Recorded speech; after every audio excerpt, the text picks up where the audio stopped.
If you want to qualify for the Pokemon World Championships, you've got to leave your house. A harrowing thought, I know, but all official Pokemon tournaments take place in person.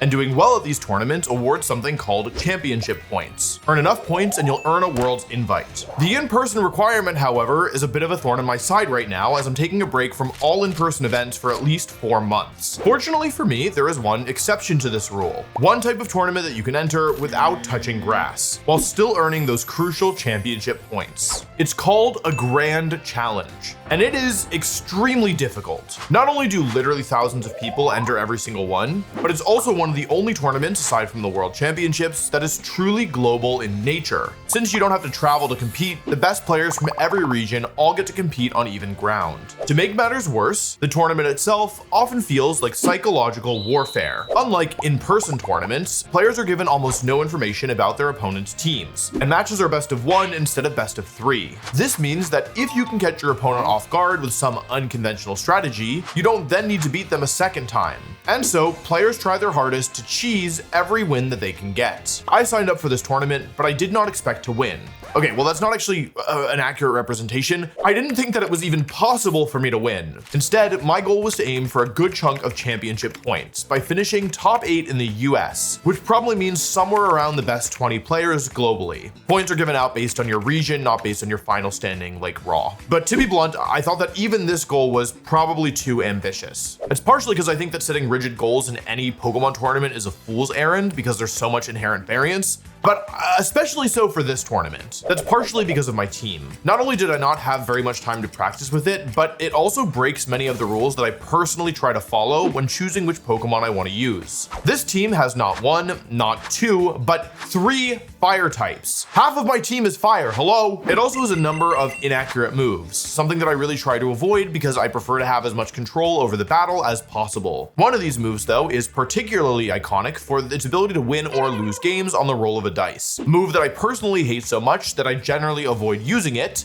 Sleep powder. This begs the question, why am I using a team that goes so against the grain of my normal style? Well, there's 2 reasons. First, I would like to improve as a team builder, and in order to do that, I kind of have to use teams that are outside of my comfort zone. Second, and more importantly, I'm not playing this tournament just for me. One of my best friends, Dr. Aaron Traylor, is competing at regionals next weekend. I actually signed up for this event too, and we had planned to work together, but in the end, I decided that it was best if I stayed home. I didn't want to leave Aaron high and dry though, and so we built this team together. And I'm playing the Grand Challenge to not only get some points for myself, but to also get some practice with the team and to learn where the weak points are so that Aaron and I can improve it before he competes next weekend. Of course, there is an elephant in the room, and that's the fact that I did win this tournament. It's not a secret, I put it in the title. Probably. I haven't made the title yet because the video's not out anyway. What I think is interesting though is actually less that I did win and more how I won. See, the theory behind this team is easy enough to understand. Lots of popular teams are sacrificing their speed control right now, and so if you have a fast enough and strong enough Pokemon, you can just overwhelm them with damage before they can attack. And the specific attacker that Aaron and I chose for this role is Choice Scarf Hisuian Typhlosion. As a fire type, it gets access to the move Eruption, which is one of the single strongest moves in the game. The catch is that it gets weaker the lower Typhlosion's HP gets. Choice Scarf boosts Typhlosion's speed to let it attack before most opponents. And Hisuian Typhlosion is also a ghost type, which helps protect it from common priority moves like Fake Out and Extreme Speed. We taught Typhlosion Heat Wave and Overheat for the times when Eruption has lost too much power, and Shadow Ball in order to make use of Typhlosion's ghost typing offensively. I wanted to use Infernal Parade, but it's just not as good as Shadow Ball, unfortunately. Now, before I reveal the other 2 fire types on this team,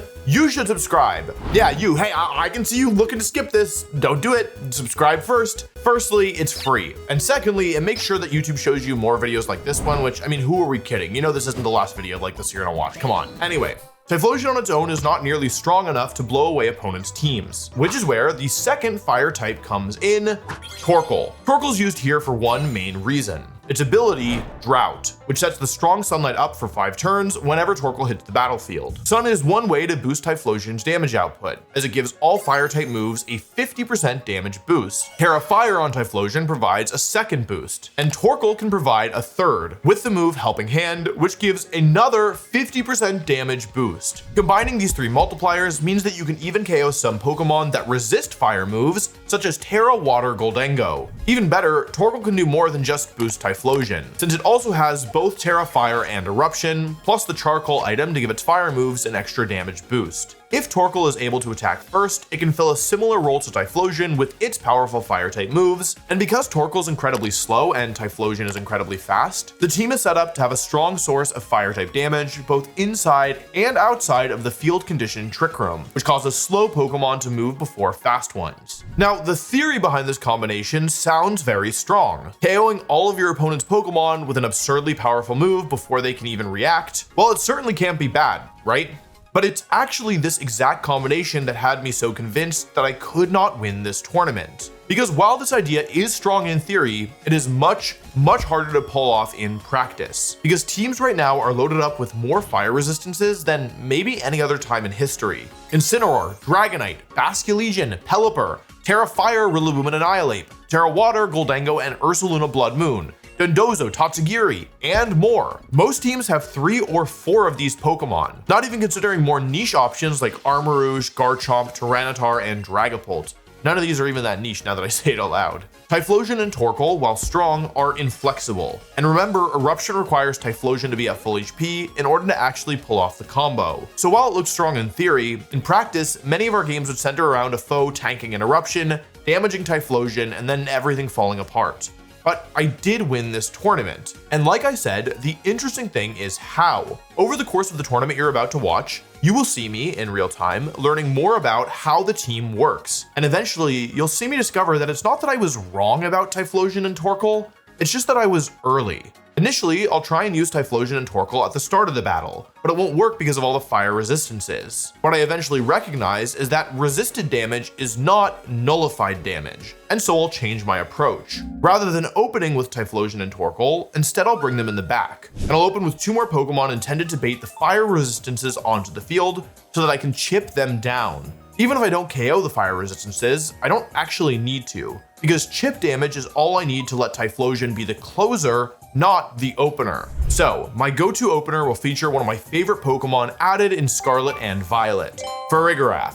Specifically, the offensive Throat Spray Farigiraf set that I've really come to love. Farigiraf fills 3 roles on this team. First, it's a Trick Room setter, which enables Torkoal to output huge damage. Second, its ability Armor Tail shuts down all priority moves, passively protecting the team from Fake Out and other moves that would otherwise ignore the Twisted Dimensions. And third, and most importantly, Farigiraf is an offensive powerhouse. The strategy is simple enough to understand. Farigiraf is holding the Throat Spray item, which activates after Farigiraf uses any sound-based move. In this case, that's Hyper Voice. It's a pretty strong normal move that hits both of your opponent's Pokemon. And when Throat Spray activates, it gives Farigiraf a 50% damage boost. While this often isn't enough to let Farigiraf KO a Pokemon on its own, it makes it incredibly dangerous to ignore, as Hyper Voice can very quickly wear down both of your foes at the same time, and Psychic can output much more damage than you'd expect from a Pokemon that many people consider to be a supporter. And remember, Farigiraf doesn't need to take the KOs, it just needs to put everything in range of Typhlosion. Farigiraf does have a main weakness, and that's time. You need to spend a turn setting up Trick Room, and then you need to spend a turn using Hyper Voice to activate the Throat Spray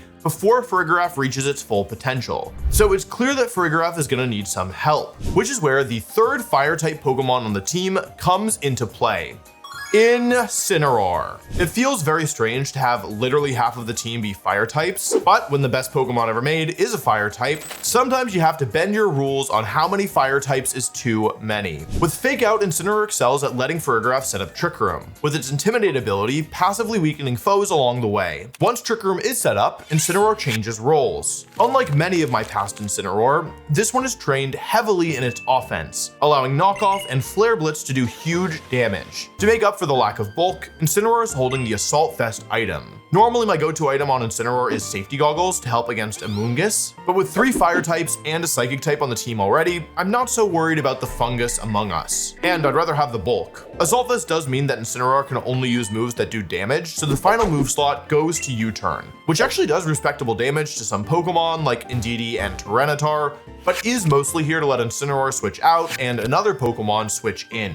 These 4 Pokemon will eventually form the main core that I'll use to win this tournament, but they won't work in every situation. One key spot that I'll need to pivot is against Tyranitar, who legitimately beats every single Pokemon on the team thus far, and also doesn't take any damage from them. To help with the rock monster, Aaron and I add one of the single most frustrating Pokemon to go up against. A Pokemon that I've never used before and always dread seeing. A newer Pokemon added in Legends Arceus, Hisuian Lilligant. It's a grass and fighting type Pokemon that adds tons of volatility into the battle. It does this mostly with Sleep Powder, which is extremely threatening the 75% of the time that it connects. It's difficult to stop Lilligant from using Sleep Powder because of its ability Chlorophyll, which doubles its speed in the strong sunlight. Lilligant can do more than just click Sleep Powder though. It can also use its offensive moves, Close Combat and Solar Blade, to do massive damage. Lilligant's most interesting attack is its last one, After You. When you hit a Pokemon with After You, it will immediately move next. This means you can use it on your partner Torkoal to launch an eruption before your opponent can react. But I can also use it on this team to let Farigiraf move before it would otherwise. After You cancels out any negative priority effects. So in a pinch, I can use After You and Trick Room to immediately twist the dimensions before a foe can incapacitate my Giraffe. So right now the team is 3 fire types, 1 grass type, and a giraffe. And if you're familiar with the Pokemon type chart, you may have noticed that 4 of those types cannot touch dragon types.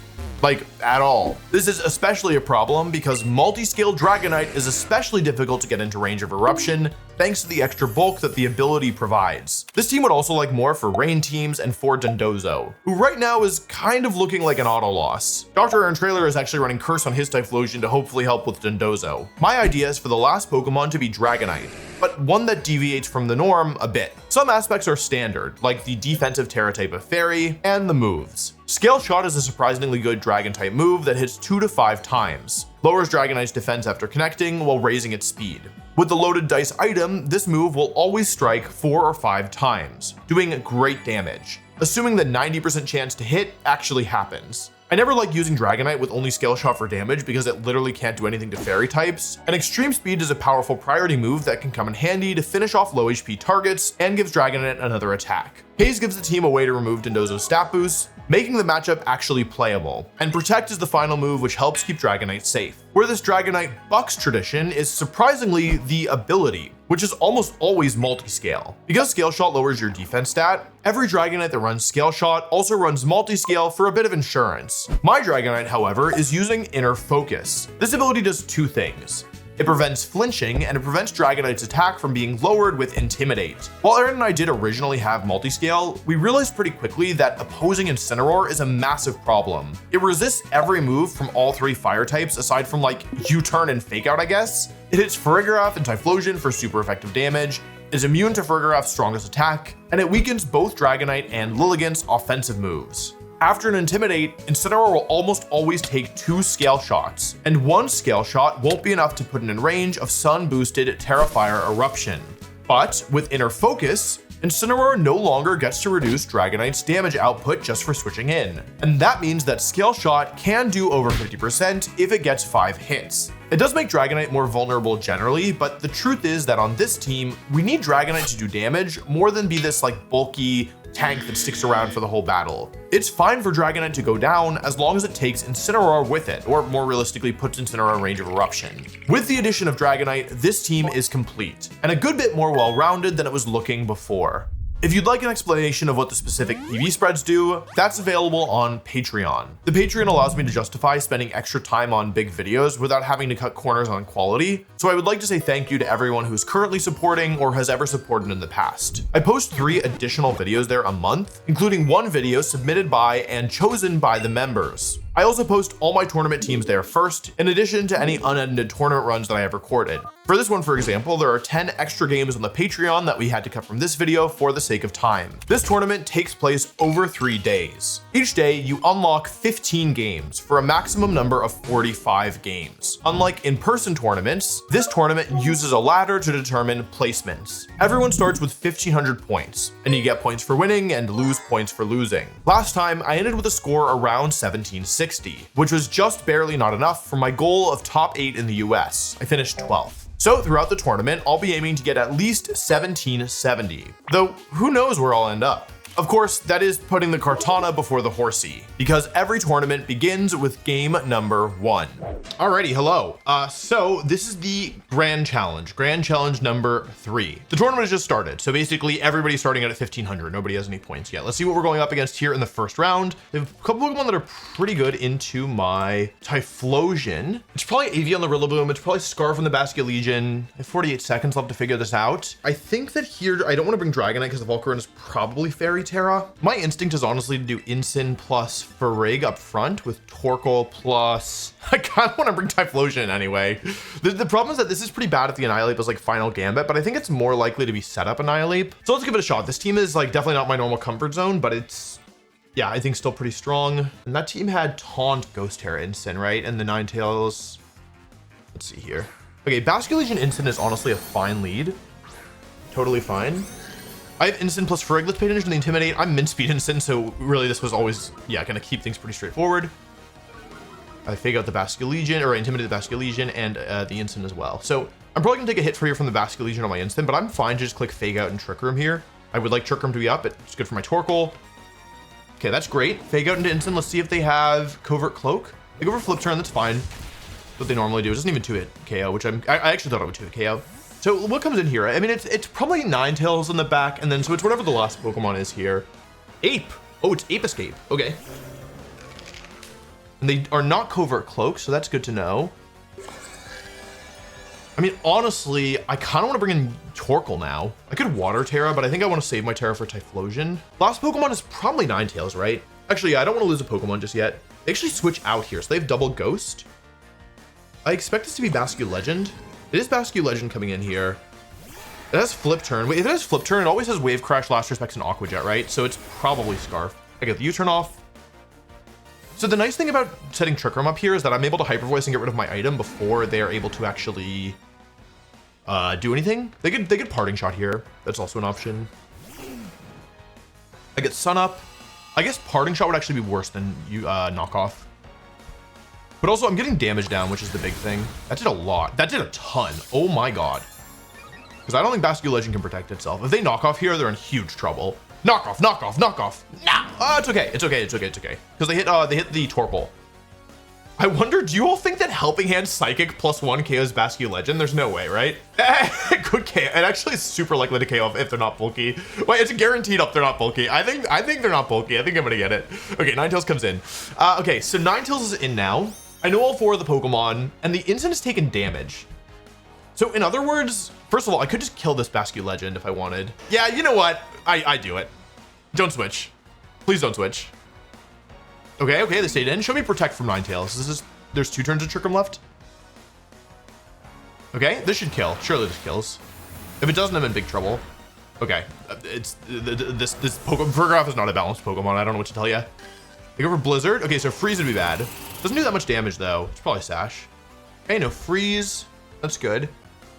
Okay, Incin comes back out. That's good because that means that, I mean, first of all, I have Eruption Hyper Voice, which is a double KO, right?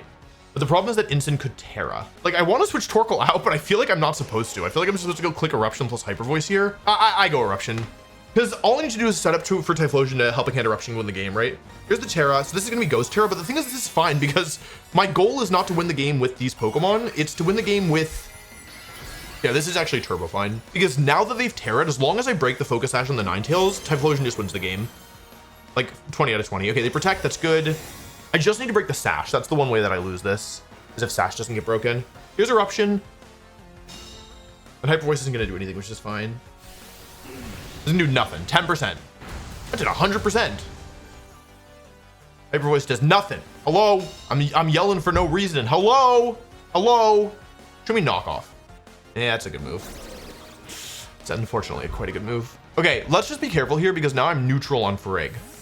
So actually they've done a good job because now I have Incin in the back who I have no choice but to bring in, right?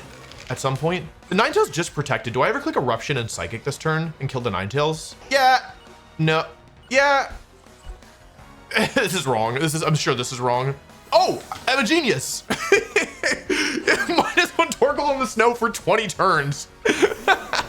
I'm pretty sure they're dead to this. Even at -1 in the snow. If it was hail, by the way, it wouldn't have worked for me because I think over the double and fell. Okay, because I would have lost too much health from the hail chip. Anyway, Torkoal in the snow is apparently the best Pokemon of all time. Okay, I kill that with Eruption, and then Ninetales goes down to Psychic. But I think I was fine anyway. I mean, is there a way to lose this? Not really, right? If it's like Scarf Ape, it can't kill my Typhlosion. I just switch Instant in. Okay, I got both. Okay, cool. Awesome.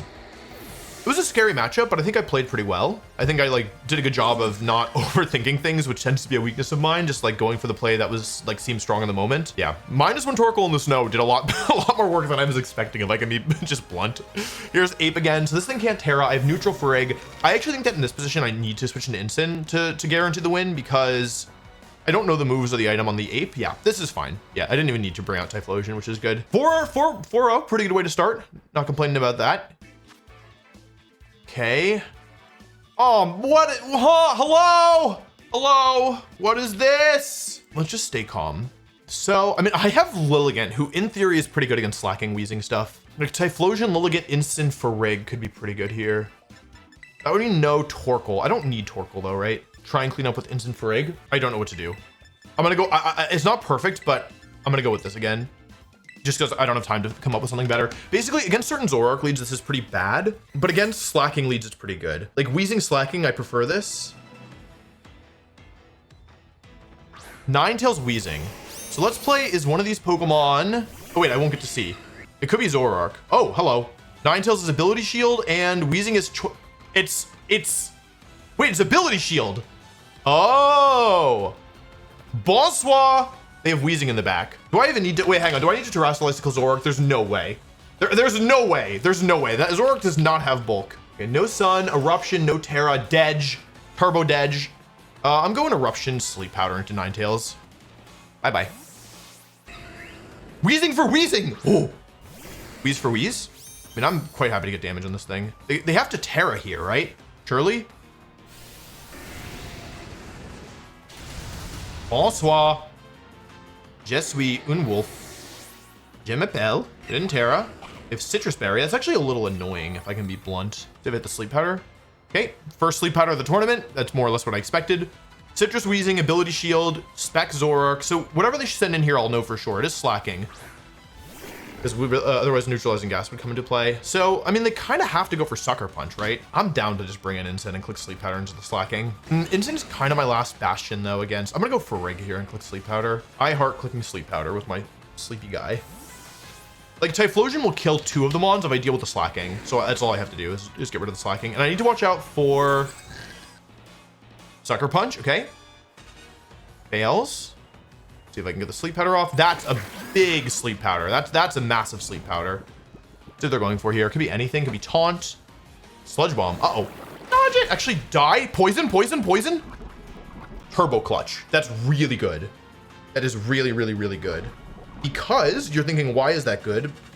Wolf, my friend, how could you say this is good? Your Pokemon is dead in real life. But the thing is that because my Lilligant faints, I actually get the free switch back into Typhlosion here, which allows me to go for Eruption. I think this thing is Giga dead.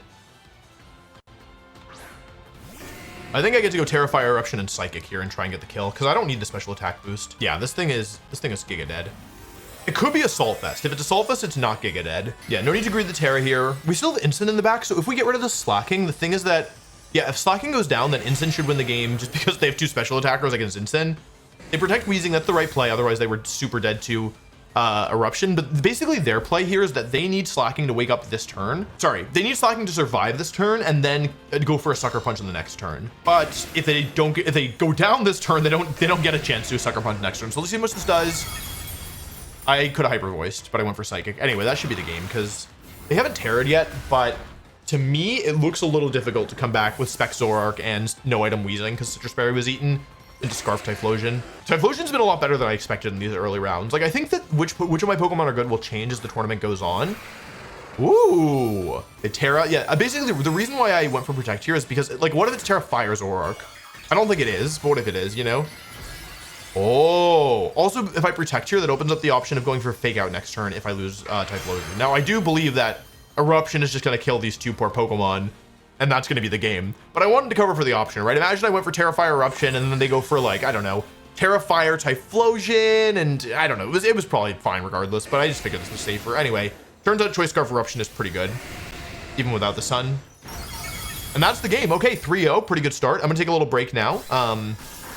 Don't like to play too many games in a row. Oh, I didn't even notice Zoroark has like the things on the side of its mouth. I use this Pokemon. Then again, the hair is so big you can't really see anything from behind.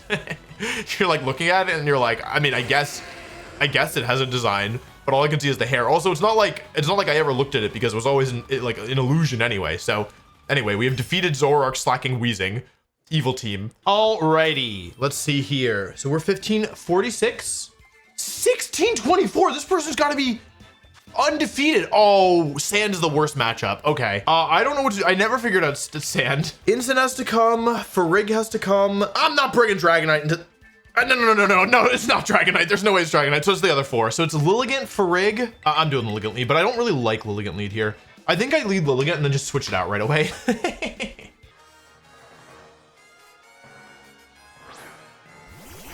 Honestly, not the worst lead. This is okay. This is okay. This is okay. This is okay. And Doobie comes out. Excadrill comes out. So I think that I'm going to play as if this is Sash, Excadrill, and Scarf and DD. I have two options here, but I think I like Trick Room and Switch the best. The problem is that they could trick me, which would be bad. They switched out. So really what I was... Oh, it's Scarf. Okay, I've confirmed that it's Scarf. That's great. And T-Tar comes in. So this is actually, overall, I would say pretty good. As I switch Lilligant out. I think in a perfect world... Well, this is not a perfect world. Okay, Instant comes out though, so getting intimidated in both is really big. It's probably AV T-Tar, and it's probably Sash Exco. We would love to see Protect here. And if I flinch, it's game over insta. What am I supposed to do? Like, actual question. What am I supposed to do there? Because that's a problem. So they have Scarf and DD. Hang on, let's not tilt here, but that's a really bad turn one. I think I need to Water Terra Trick Room here. And go for U-turn here. It's fine, Terra Earthquake and Rock Slide probably. Oh, Stellar? You know, this is interesting because what it means is that if I'm able to get Lilligant into position, so it's really, really, really bad. But the thing is that now T-Tar goes down to close combat. If I need Farig to survive the turn. Ironhead, Stellar. Okay, so regardless, this is okay. I guess it's Rock Slide though. I just need to not flinch. I'm flinching. Both Pokemon are flinching. Please don't flinch, please. Okay. It's really bad, chat. I'm not even gonna lie to you. It's real bad. Okay, I got Trick Room up though. This is like part of the win condition, right? Is there any point playing this out? Like I'm so boomed. But I got the Terra. Like that's the thing. You know what? Don't care. Don't care. Don't care. Wait, if I go U-turn Hyper Voice here, like I need to call out the Excadrill move this turn, right? I need to know if it's going for Protect or not. Okay, I'm making the right, I'm honestly playing great. Like, I'm genuinely playing really well. If I had, like, yeah, it's okay. Okay, user seemed like 25. That's a little more than I thought it was gonna. The thing is, this is -1 Tyranitar, and I think I live a Rock Slide now. I also think Rock Slide's gonna miss this turn. Torkoal, if you dodge the Rock Slide, we're kind of back. We're genuinely back if you dodge the Rock Slide. It could also be knockoff here. Like, my thought process is basically, Lilligant can win this game at the end. Never breaking the Sash on this Excadrill is pretty bad, though. Okay, Hyper Voice is really good if I get the... I do so much damage. I do so much damage. Okay, double Rock Slide miss and we're back. It hit both! I brought in Torkoal this turn so that I would survive the sand. I had a feeling that I needed to do it. That's why I went for U-turn and took the damage. I'm going Hyper Voice plus Eruption here. There's a chance that the last Pokemon is Sneasler, and if it is, I should get most of the KO this turn. They're running in a Psychic Terrain turn, surely. They switched T-Tar out? Okay. Indeedy. It's dead. Ah! What? I got both. Wait, I was kidding. No way. I killed them. They're dead. Okay. Jarvis, find the way that I win this. Jarvis, kill the Indeedee. Jarvis, remove Indeedee from the spreadsheet. Jarvis, remove Indeedee from the Pokedex. T-Tar Sneasler, T-Tar Ape, T-Tar Corviknight. It has to be something that I can one-shot, like by definition. Boss! They have Terra. That Stellar Terra has completely boomed them. Okay, let's think this through logically. This thing is turbo dead. So here's what I'm thinking. I go Psychic this turn, force them to kill me. and I actually hard switch into Lilligant. Then I go into Incin on the next turn and switch Lilligant out to Torkoal. So I Psychic this stupid jerk. I had this figured out. Psychic the Snee Boss and switch into Lilignant. And I've already confirmed that Tyranitar is faster because it keeps flinching me. So this gives me a free switch into Incin. Lilignant comes out. They go for Protect. This is fine. The Hyper Voice damage was not worth it here. Wait, this loses to double Protect. They miss Lilligant would be nice. Dude. Okay. Psychic Terrain ends this turn. Sneeboss takes a little bit of damage. Okay. So let's think about how do I lose this? I go Fake Out CC, I kill T-Tar. They kill one of my mons. If they kill Instant, I go Torkoal. If they kill Lilligant, I go Torkoal. And then they Dire Claw sleep me. So that's one option. The other, so Fake Out CC loses to certain Dire Claw stuff. I don't think they're seeing Flare Blitz plus Torkoal coming. I think technically this play has lower odds of, I think this play has higher odds of me losing on the spot. But I also don't think they're gonna go for the double Protect here because I'm threatening a move with Lilligant. Okay, I was right. Like I took the play that has the, is more likely to lose if I get unlucky, because I didn't think they were going to go for the double Protect. And even Rockslide getting the double kill here, which, let's be honest, is not killing Torkoal. It might not kill Incin. Because now, with Incin dead in the street, I get to go back into Lilignant. Because Trick Room ends this turn. I've timed this precisely. Delayed my Trick Room, not by choice, but because of double flinches. No, single flinch. And then Close Combat is my strongest move. Yeah, if they could have gone for Terra Flying here, or Terra Dark on the Sneasler, it would have been different. Very happy with that win. That is one of the most overkill close combats of all time. Yeah, this is a bad matchup. I don't think I beat Sand a single time in practice. This person is probably number one on the ladder in the tournament right now. Like they probably played since the tournament started and didn't take a single loss. And we got unlucky and they flinched me consecutive times. So I'm very happy with that. Opponent is rank 14. Ow. Got my head on the mic. Okay, it's hard Trick Room, which is a little annoying. They also have Lilligant and Torkoal. I'm actually never really quite sure what to do into these teams. I don't think it's necessarily a bad matchup. It's just an awkward one. I definitely bring Incineroar here. I kind of like Triple Fire for Rig. I definitely bring Torkoal because Torkoal really punishes them if they go for Trick Room. I kind of like 1, 2, like the other option is to lead with Farigiraf. 3, 4, I guess. Incin is so good here. Oh wait, they have Incin as well. Okay, I'll just try this. My Incin's really good here. This could be also Throat Spray Farig. I have to watch out for that. Okay, it is Farig Incin. I have Typhlosion and Incin. It is Throat Spray. It's Clear Amulet. Okay, I know this team. I think I just rip Terra Fire Eruption, switch to Torkoal, and just accept that the goal here is to do as much damage as possible and hope, like, in a perfect world, they go after Incin and Trick Room, right? This could really backfire if they just go for Hyper Voice. Actually, you know where this backfires is that I'm actually too slow. Like, if they don't set Trick Room up and I lose my Typhlosion here, I actually end up in pretty bad shape. So let's see. If they don't Terra as well, like, I'm pretty sure Terra Fire Eruption will do a ton of damage. The issue is that I just made it so that they could hit me with Hyper Voice. So if they go like Hyper Voice Knockoff, which seems like a reasonable play, that could be kind of bad. I want to see Fake Out. Oh, but they didn't Terra. Do they survive this? Is Frigg goated? No way, right? Okay. I mean, I'll take half health of Incineroar, sure. That's fine with me. Half health of Incineroar and all of Frigg feels pretty good. And if they knock off, I actually, oh, now I can go for Heat Wave. I mean, yeah, now I have Heat Wave and Overheat as well. And I have Helping Hand as well. And I feel kind of bad because I don't have Blaze, right? Like, because I'm running Frisk because it's closed Team Sheep. But actually here, I'm not even in Blaze range. Yeah, it's pretty good. So I have Helping Hand Heat Wave here, which I'm pretty sure will KO. It's in duty, okay? I definitely just rip Helping Hand. The question is, should I go for the Overheat for the KO on the Indeedee? I don't hate Helping Hand Terrifier Heat Wave here. Like, Indeedee's actually not threatening to my back Pokemon, so I think I should try and get rid of Incin. Here's Heat Wave. Hopefully it hits both. Okay, that's great. Good job, Typhlosion. This is not going to KO Indeedee, but I think it'll KO Incin. Okay, that's pretty good. Because now they have Indeedee, who's probably only got Psychic as an attack, which means that they just can't damage my Incin at all. And it's not like they can go for, oh, they do go for Trick Room. Okay. Interesting. Yeah, just Torkoal is last.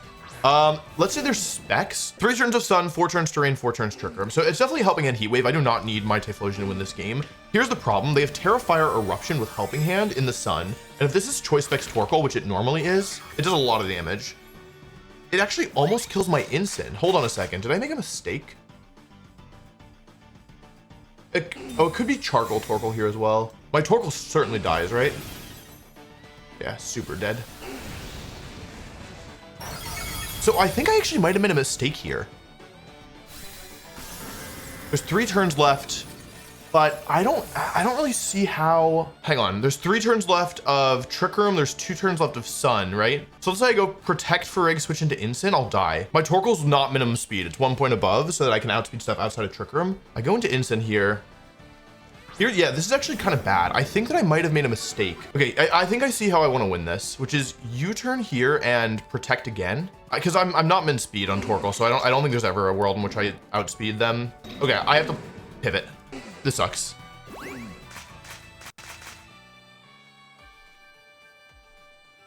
Yeah, this is not good.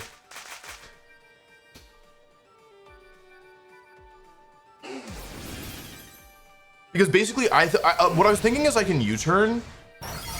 Jesus, okay. Is that Specs? If it's Specs, I was maybe supposed to Flare Blitz here, but I didn't know, right? There was no way for me to know.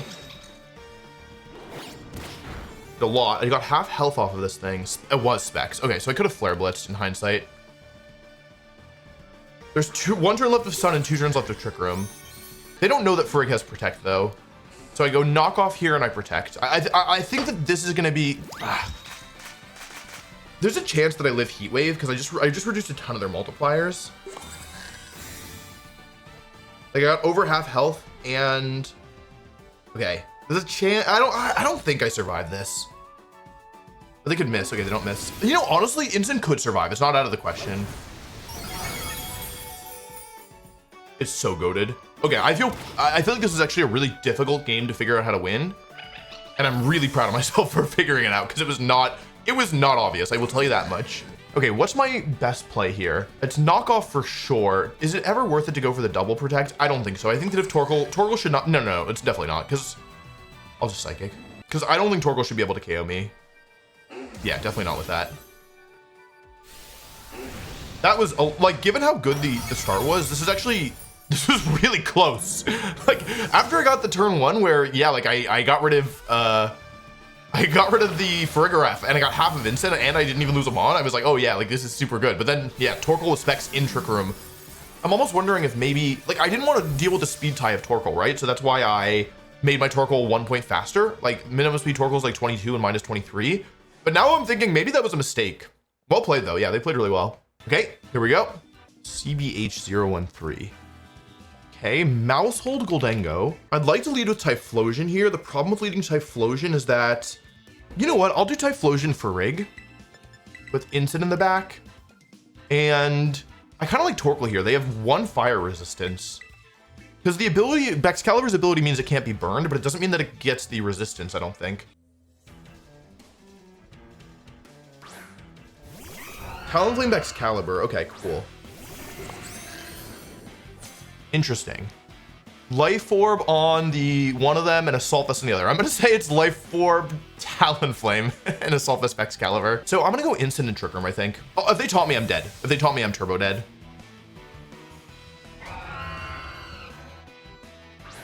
I expect Tailwind, Terra Ground, Earthquake. But they're both -1, so that's why I think this is okay.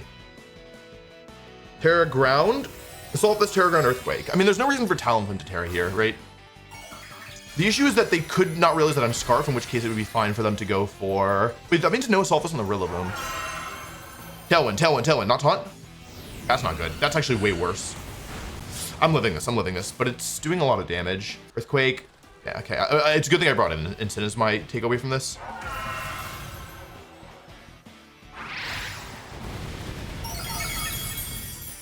That sucks. That's like a huge crit. Okay, that sucks, and also it might be really good. That's actually really good. I've changed my mind. I've decided that that was a super... Oh no, it's not good. I changed my mind again. That is not good at all.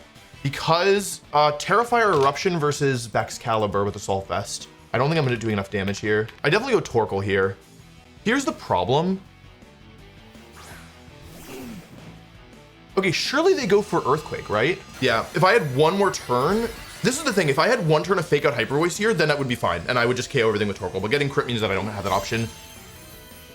It depends how bulky they are. We need this to do a ton. I wanted to go Protect Hyper Voice, but the problem is that I was just barely not guaranteed to like survive. This is gonna give them an attack boost. So if this backfires, it's just game over insta. We need this to do like 80% probably. Or we need Frigg to clutch. Don't be max HP. That did a lot. That did more than 75. I don't think they're bulky. I think they go down to this. Please, please, Frigg, please, clutch up. Farigiraf is not a balanced Pokemon. Oh my god. That's a Solfest Excalibur. Oh my god. Okay, hang on. With Terrifier, Torkoal, and Trick Room, this is also really big because now if I can't get a KO on something, like Typhlosion's still really good here, but getting it inside Trick Room is the end. So I need to make sure that I'm wasting my own Trick Room turn so that when Trick Room ends, Typhlosion can still win. The good thing I know how Thermal Exchange works. Ape?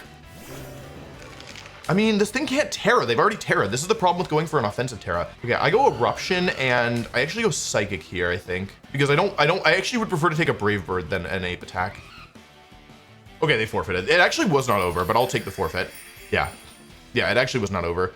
Maybe they might have thought that I had Helping Hand, in which case Helping Hand Eruption just wins the game from there, but okay, way too close. I'm taking a break now. That should get us over 1600, I think. Okay, let's do another game, baby. Huh? I have never seen a team like this. Never, never, never. Okay, let's think about this. I can't bring Typhlosion here. That's the first thing that stands out to me. No Typhlosion for sure. My best Pokemon here looks like Frigg. I need Frigg, I need Incin, I need Torkoal, and I get one more Mon. Like, the thing is that Lilligant, they have two magic bounce Mons, and they have Rain, so it's not Lilligant. I guess it would have to be Dragonite then, but without... Dragonite just doesn't look very good to me here. I guess it's not the worst Mon. Instead, Torkoal? I guess Dragonite is my out of Trick Room Mon. I don't really like this very much if I'm being blunt. Just no Incin in the lead. Show me like Espeon. All right, that's fine. That's honestly fine. Like I have AV. I should have brought Typhlosion unironically. So DD is not Iron Ball. I mean, Espeon is strong. Do you know what's crazy is I kind of want to Trick Room myself. Is that crazy? That is crazy. That's too crazy, right? Like, I'd like to go for Trick Room here, but I don't think I'm supposed to. Don't be Dark Terra. Don't be Dark Terra Terra Blast, please. Oh. I'm AV, so this is okay. Like, it's not great, but it is okay. Helping Hand? Okay. Well, I think I should survive this. Because I'm Assault Vest. I don't know my Espeon calcs. That's really strong. Life Orb? Is that Specs Espeon? Did a lot. Stupid. That also did a lot. Okay. That's Sash? It did that much as Sash? How strong is this Mon? Hello? I genuinely don't think I'm allowed to Trick Room. I think I have to go Hyper Voice plus U-turn here. Okay. Incin could survive here, and if it does, they're in pretty major trouble, I think. Unless they go Gleam? They're going for Trick Room. Okay. So they go for Trick Room here. I know this because of the speed order, which to me implies they have Torkoal in the back. Oh, wait, if it's Specs Torkoal, if they tried to beat me with Sun rather than... Oh, it's not good. Because my stupid Dragonite is not multi-scale. It's inner focus, which means I could die to, like, I'm probably dead too. I think I lose. I think I unironically just lose to Helping Hand Eruption now. Please be Hatterene. Oh, even Hatterene is bad though. Okay. So they're playing really well. The question is, what's the last Pokemon? Because any of them could make sense. Oh, okay. I predict and try and sack off Incin. Because surely they go for Dazzling Gleam here, not Expanding Force, right? So I should be able to successfully sack Incin off. I need to slow down after this turn because okay, Helping Hand, this should be Dazzling Gleam, I think. 3 turns of Trick Room, 2 turns of Psychic Terrain left. Okay, it's Gleam.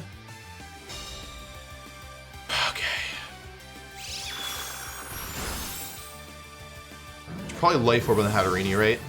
They have Terra'd. That's good. Oh, it's not Life Orb. Okay. So I need to go Torkoal here. And then the question is, what on earth do I do? Sorry, there's 3 turns of Trick Room and 2 turns of Psychic Terrain. So if I go Torkoal and I go like Terra Fire Eruption here, and they switch into Pelipper, then Terra Fire Eruption happens. There's 2 turns of Trick Room left, and they probably Expanding Force maybe kill my Torkoal.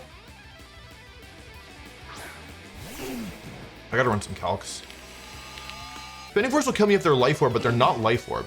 I actually survive Expanding Force. So I think my best play here is Hyper Voice and actually Terra, Fire, Eruption. Try and maximize my damage. And if they didn't bring Pelipper, they brought Pelipper. That's okay. Terra Fire looks bad here, but I actually don't think I need Fairy Terra because if Dragonite is gonna win or it's gonna lose, you know? Also, I think I might need the Fire Terra for the Pelipper actually. I also need to kill Pelipper this turn, which is part of the reason I went for Terra Fire Eruption here. Like I could have played, tried to play 40 chess, but I need Pelipper dead because I need to come in on this next turn so that I can extreme speed at the end of the game. Torkoal should survive this. Okay, it's not Mind Plate. This should kill. Dude, it's genuinely still okay because my Torkoal has Weather Ball. So I think now I'm in really good shape. Oh, didn't think about that. That's all right. Because I have Weather Ball. So it's a water type move now, which is fine. Because I don't need to KO. Or I don't need to, what am I saying? What are the words coming out of my mouth? Okay, it's fine. I don't need to KO Pelipper this turn because the important thing is that I KO'd the Hatterene. The second turn ends, which is a little annoying, but it actually doesn't matter here. Because Pelipper's in range of extreme speed, so all I need to do to win this game is KO and DD. Every one of these Pokemon just barely survived. This was a little bit close for comfort. So in the end, it was actually good that I brought Dragonite because I needed them to go for Dazzling Gleam on the turn that they went for Dazzling Gleam instead of Expanding Force, and my other Pokemon would have baited, probably would have baited Expanding Force. Anyway, here's Weather Ball. To find out if it's Iron Ball Pelipper. Torkoal was really clutch here. Okay, cool. Super good job. Okay, yeah. Honestly, Farigiraf was the MVP in this battle. Farigiraf was actually the MVP. It took out Espeon, took out Pelipper, yeah, and like actually gave me some defensive tools. And also did the damage I needed it to deal to the Hatterene and the Pelipper, mostly the Hatterene. Okay, I am back for more Pokemon battling. Dedenne? Okay, this looks a little familiar, but I haven't seen a Clefable in a minute or Hisuian Arcanine. Hisuian Arcanine is unfortunately a real problem, right? Okay, I'm not bringing Typhlosion here. I am bringing Incin and Farig. Torkoal's really good. If I can get rid of the Arcanine, Torkoal's really, really good. So I think it's 1, 2, 3, and then one of these two.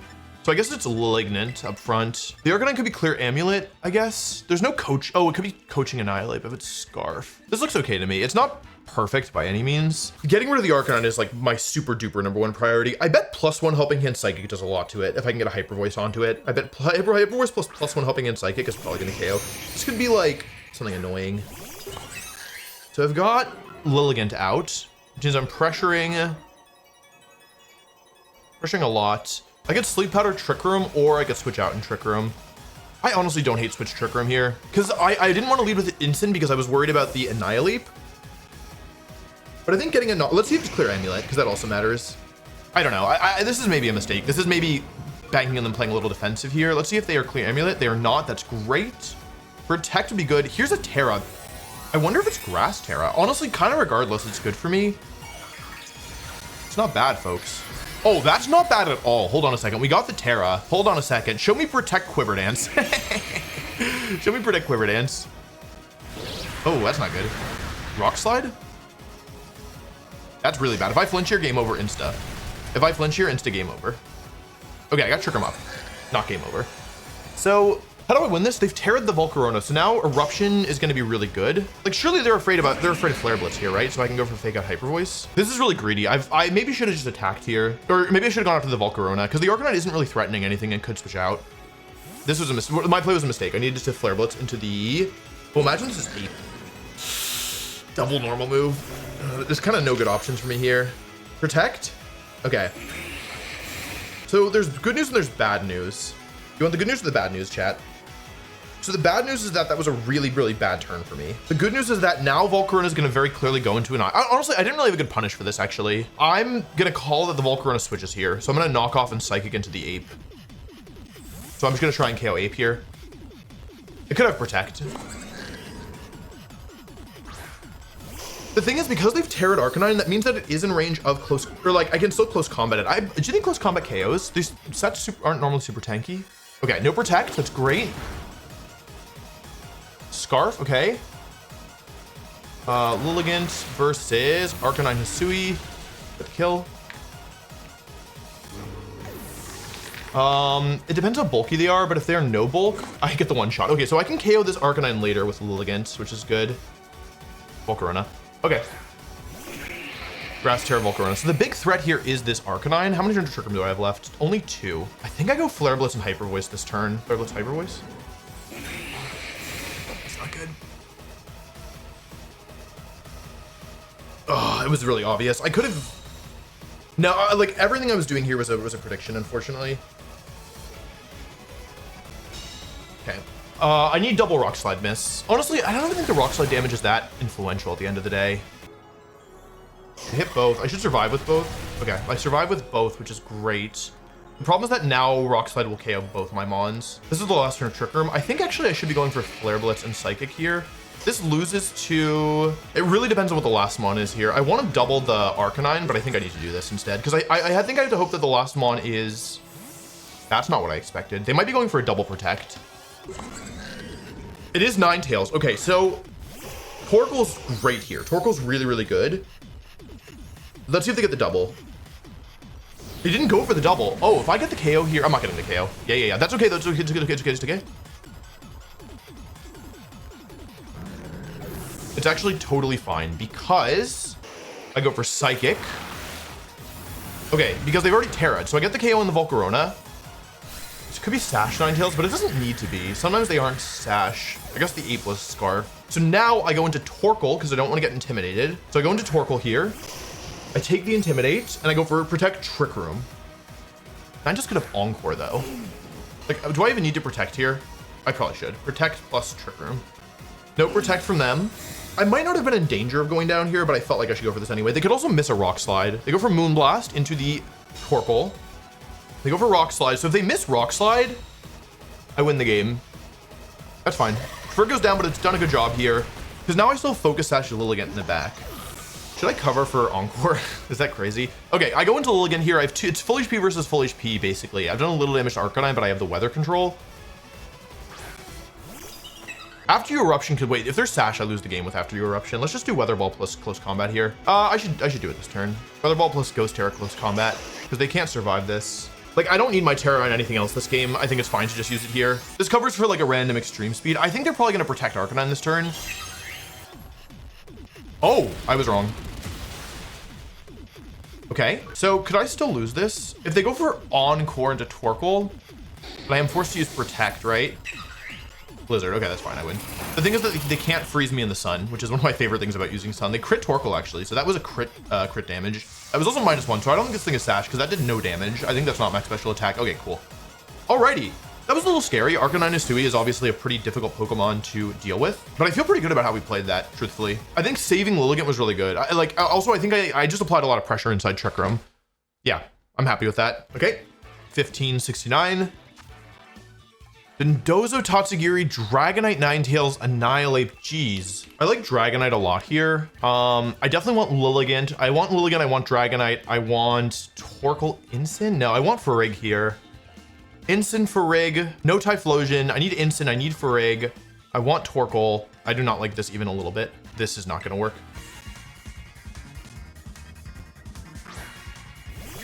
Dragonite King Gambit, that is not good. They switched out actually, so that's not good no matter which way you slice it. Tatsugiri, okay. No, Dondozo. Huh? Dondito? Okay. They're unaware, so they're only at +1. That's still good. I don't know if I can even beat this stupid thing. Oh, Terrad. Okay. Maybe they were worried about a fighting move. I mean, getting the Terra is good here. Getting the Terra is really bad here. Holy cow, I'm screwed. It's Fire Terra. I'm in huge trouble. I'm in so much trouble, I can't even express it. Okay, I at least didn't take any damage. That's good. I mean, Fire Terra all but confirms that it is, in fact, Assault Vest. I'll go for Fake Out here and Trick Room. Okay, got the Fake Out off. I mean, I need all the damage I can get. I go for Wave Crash. Dondozo outspeeds King Gambit. Dondozo's a ton to me. Is it leftovers or is it something else? I think in order to win this, I need to get the knockoff off. It's leftovers Dozo. I think I'm getting super Omega boomed. I think this is my first loss, genuinely. I'll go for knockoff and protect here. I need to save my Terra for later. It's not over. It's just looking extraordinarily bad. Okay, protect. We need instant to be the slowest thing in the field. It's not guaranteed. It's a decent chance though. Okay, I am slowest. Great. AV is gone. The issue is the Dindozo now because I got Trick Room up, but I lost my Ensign, which is really bad. I guess it is only +1. Okay, it's still technically possible to win. It's just not easy. I'm just in really bad shape because I don't think they're ever letting me go for Eruption Hyper Voice, which is what I want to do here. I could Psychic, but I think I'd rather Hyper Voice because if they don't have Assault Vest, I'm pretty sure this will KO. The issue is that they can just go into Tatsugiri here and then I'm actually just like in a, like it's just over. Tatsugiri and Earthquake is what I expect, but I can't afford to predict it because getting it wrong loses me the game on the spot. And also like they might not think that they're in, they're gonna go bring in Tatsugiri. Oh, hold on. If I get the KO here, I'm back. Like unironically, if I get the KO here, I'm genuinely like, I'm actually back. I'm getting the KO for sure. There's no way. Yeah, this is why removing the Assault Vest was so crucial. So getting the special attack boost is like kind of nice and also kind of doesn't matter at all because I'm gonna haze it first of all. And second of all, you know, actually there is a world where they bring Ninetales as last. That's not impossible, but also they have Unaware, so they're ignoring my special attack boost anyway. Still, if there was any way back into this game, it was like that. I still think I'm in a pretty bad position overall, but that helped for sure. Okay, Dragonite comes back in. The thing is they could be switching back to Tatsugiri. That's a great move from them. I think I have no choice except to click Eruption again. And I either Hyper Voice or I Psychic here. They're both defensible. Like the Dindozo just protected. I think I Psychic the Dindozo for maximum impact. Okay, they stay in with both. Oh, that did a lot. Wait a second. If I Fire Terra, but no, I can't Fire Terra. This does a lot of damage. Is this KO? Oh, I crit. That might have mattered. Hold on. Now I don't have to deal with Dozo. Wait a second. This is unintimidated, but it's gonna miss. Hit. Okay, it doesn't really matter how many times it hits is the truth. They are +1 speed though. How many turns? Wait, I still have full power Eruption now. Oh, only 4. It doesn't really matter, like, because I'm dead to another hit anyway. How many turns have been inside Trick Room? It feels like this next one's gonna be the last one. Annihilate? Oh, they didn't bring Tatsugiri. Okay, I mean, I definitely just click Eruption here and... Okay, I think I Psychic here. Here's my logic. Let's say I Psychic and they go for Protect. That means that they probably don't have Final Gambit. And Final Gambit's the way that I lose this game. If they don't have Protect, I get the kill here. So I Eruption and I Psychic.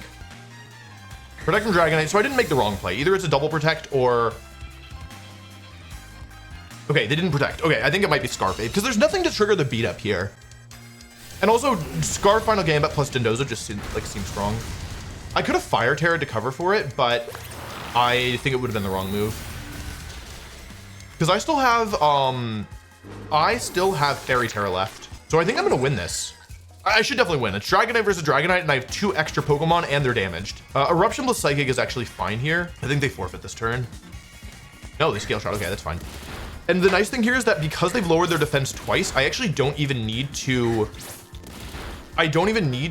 go for Scale Shot, which can miss. Can instead go Helping Hand plus Extreme Speed, which will get the KO because they're -2 defense. Technically, I don't even need to Terra, but I'm still going to do it, even though it wastes animation time, because if I did something wrong, then...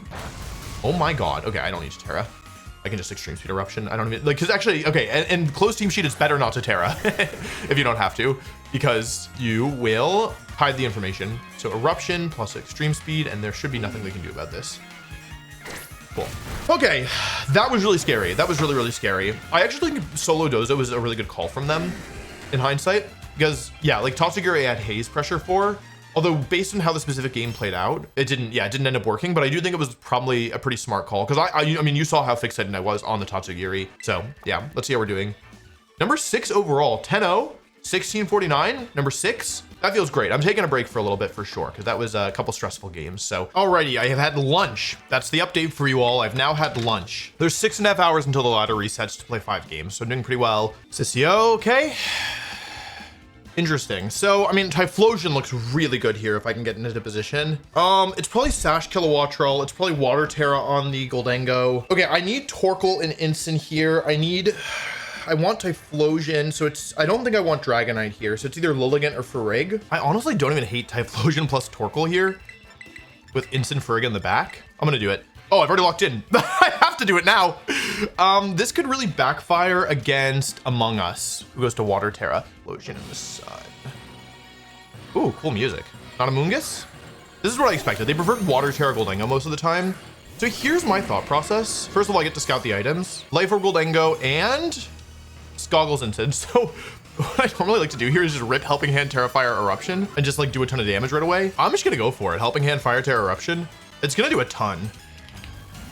That's me. It's not a guarantee. This is if they Terra to water, there's a decent chance this KOs. I expect them to protect. Okay, they protected.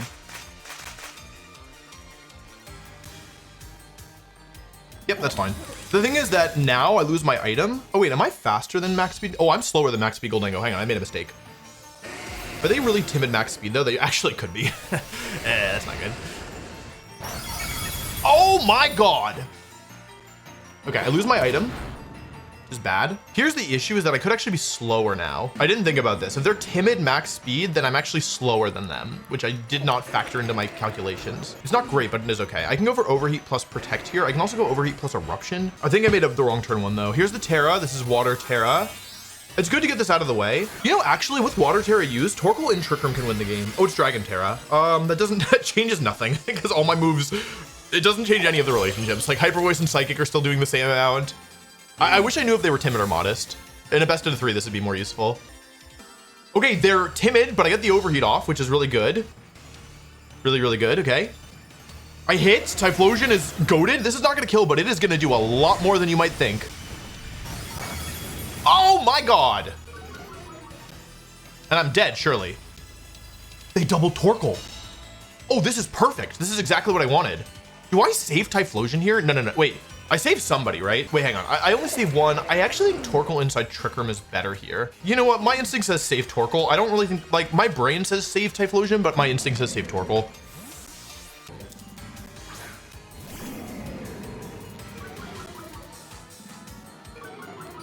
They have to go for Make It Rain, surely. Oh, Shadow Ball. That's not what I was expecting. Okay, my instinct was wrong. My instinct led me astray. Okay, here's where things get trickier. I think I made a mistake. We need this to be knockoff, not parting shot. Okay, that's okay. I lose the Assaultless though, which is quite bad. Oh wait, actually this is pretty bad, right? I go into Farig. They're -1. Oh, if I flip the order there, I should have saved Typhlosion. Because I actually need Trick Room to be up. Because if they have P2 Ursaluna in the back, I'm actually just in trouble. Like I want to go for U-turn here. Okay, they didn't switch. That's good, okay. Make It Rain, I'm gonna take a ton. It's a lot, okay. Actually, I've really messed this up. Oh, they faint? That is not good. Oh, that is not good. I thought they had one more in them. I think I've really messed this up. Hold on a second. I need their backmons to be not Ursaluna. If the backmon is Ursaluna, I think I'm just Omega doomed. It's Among Us.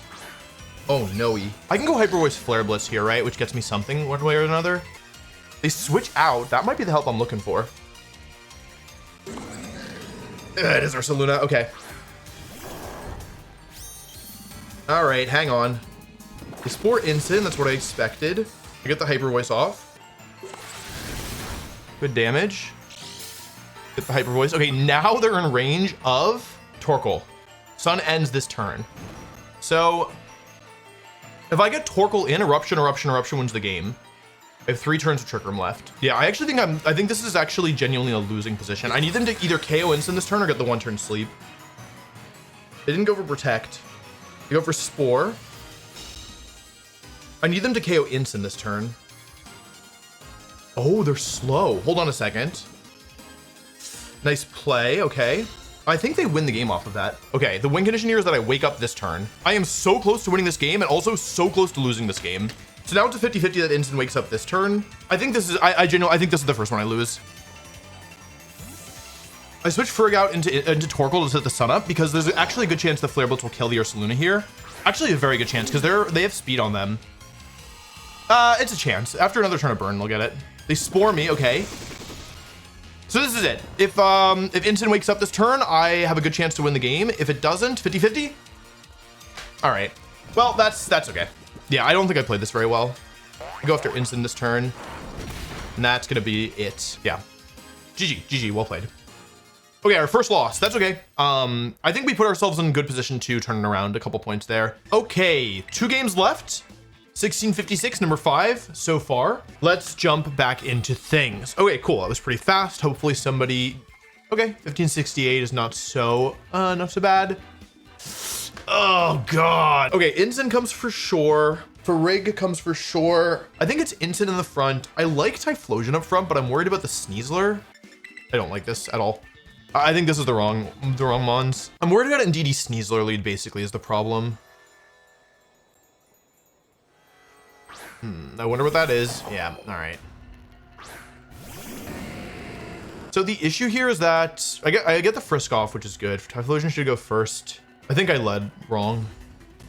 Psychic Seed on the Sneasler and Sash on the Indeedee. So the problem is that I get the Intimidate off, which is good. The issue is that I have to get an Expanding Force here. This is why this lead doesn't really make sense. So what I could do is I could actually go for U-turn and switch to Farigiraf here. What this basically says is that I think you're going close combat and Expanding Force, and this allows me to set up for Eruption on the second turn, like Terrifier Eruption on the second turn. I think this is okay. Because I think they're going close combat plus... I think they're going close combat plus Expanding Force here.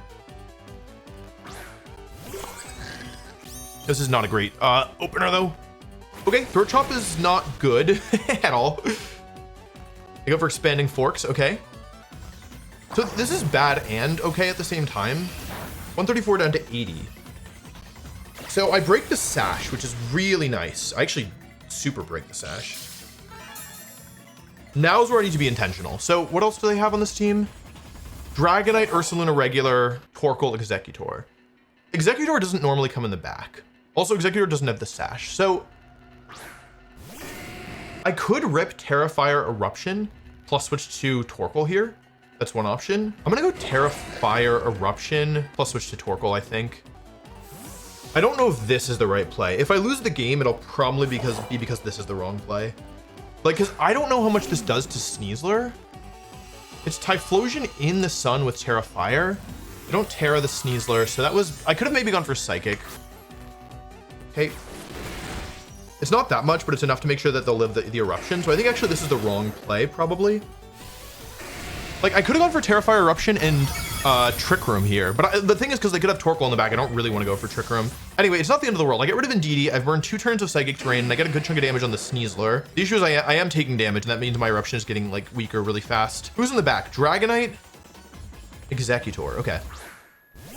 So now I have to worry about Expanding Forks in a pretty major way. I definitely Eruption plus Protect here, because all I need to do is get rid of the Sneasler. This is turn 3 of Psychic Terrain. Here's the Terra. I wonder what this is. Executor, surely, right? Psychic Terra Executor? Fighting Terra Executor. Okay, it's gonna come down to if it's Timid or Modest Executor. It could be either. I feel like it's gonna be Timid. Close combat into Torkoal, so that they think that they're faster, is what they're saying. They probably know better than I do. They're Modest. Oh, that's big. That's real big. Okay, hold on. We're kind of back. Oh, we're super back. Oh my God. Okay, good. Typhlosion pops off. Typhlosion super pops off. The thing is that wasn't guaranteed, but also like Executor's stats, I love it. The stats, it feels kind of bad if you're using a speed boosting nature on a Pokemon with like, what is it, base 50 speed? Something like that. I was gonna say this isn't over, but it really should be. Oh, 55 speed, excuse me. Okay, Dragonite is the last.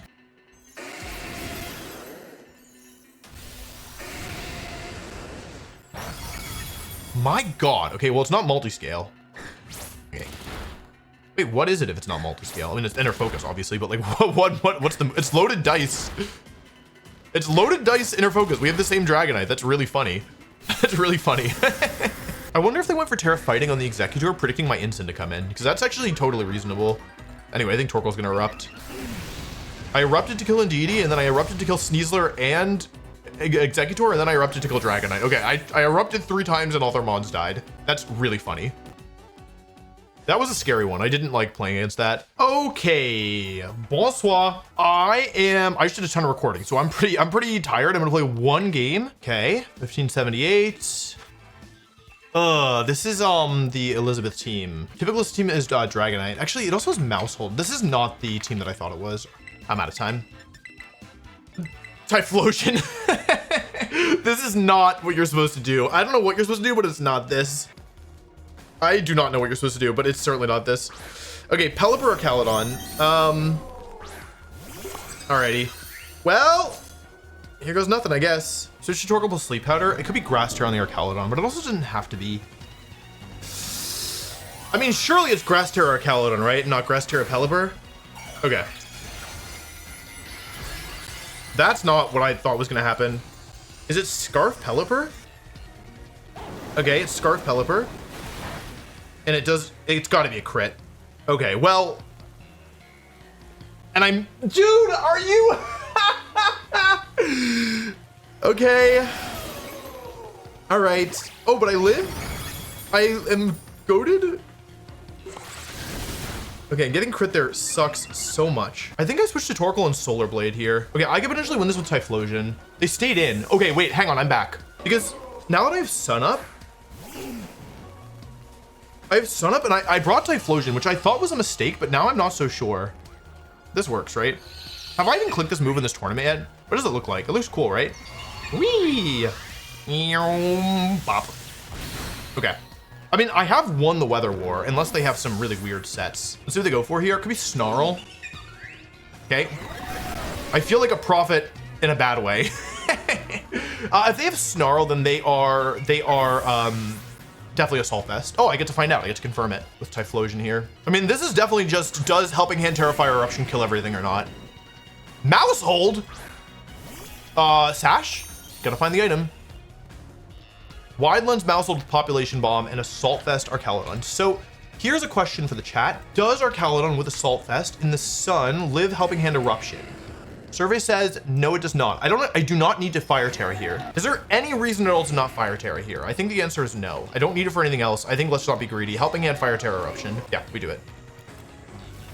I think that this position is actually good for me. It was looking pretty bad after the turn one, but I genuinely think that this is a winning position because they shouldn't have let me get Pelipper. Like, letting me win the Weather War for free is just, I think it was a mistake.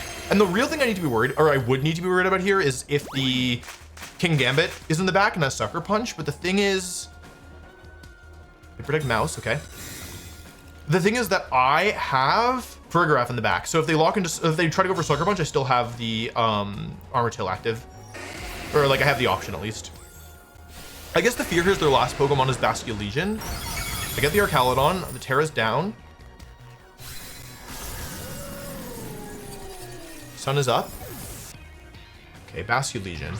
I think that on this team, it could be Choice Scarf adaptability here. I think I just Helping Hand Fire Terra Eruption here. If they want to lock into Aqua Jet, that's their business.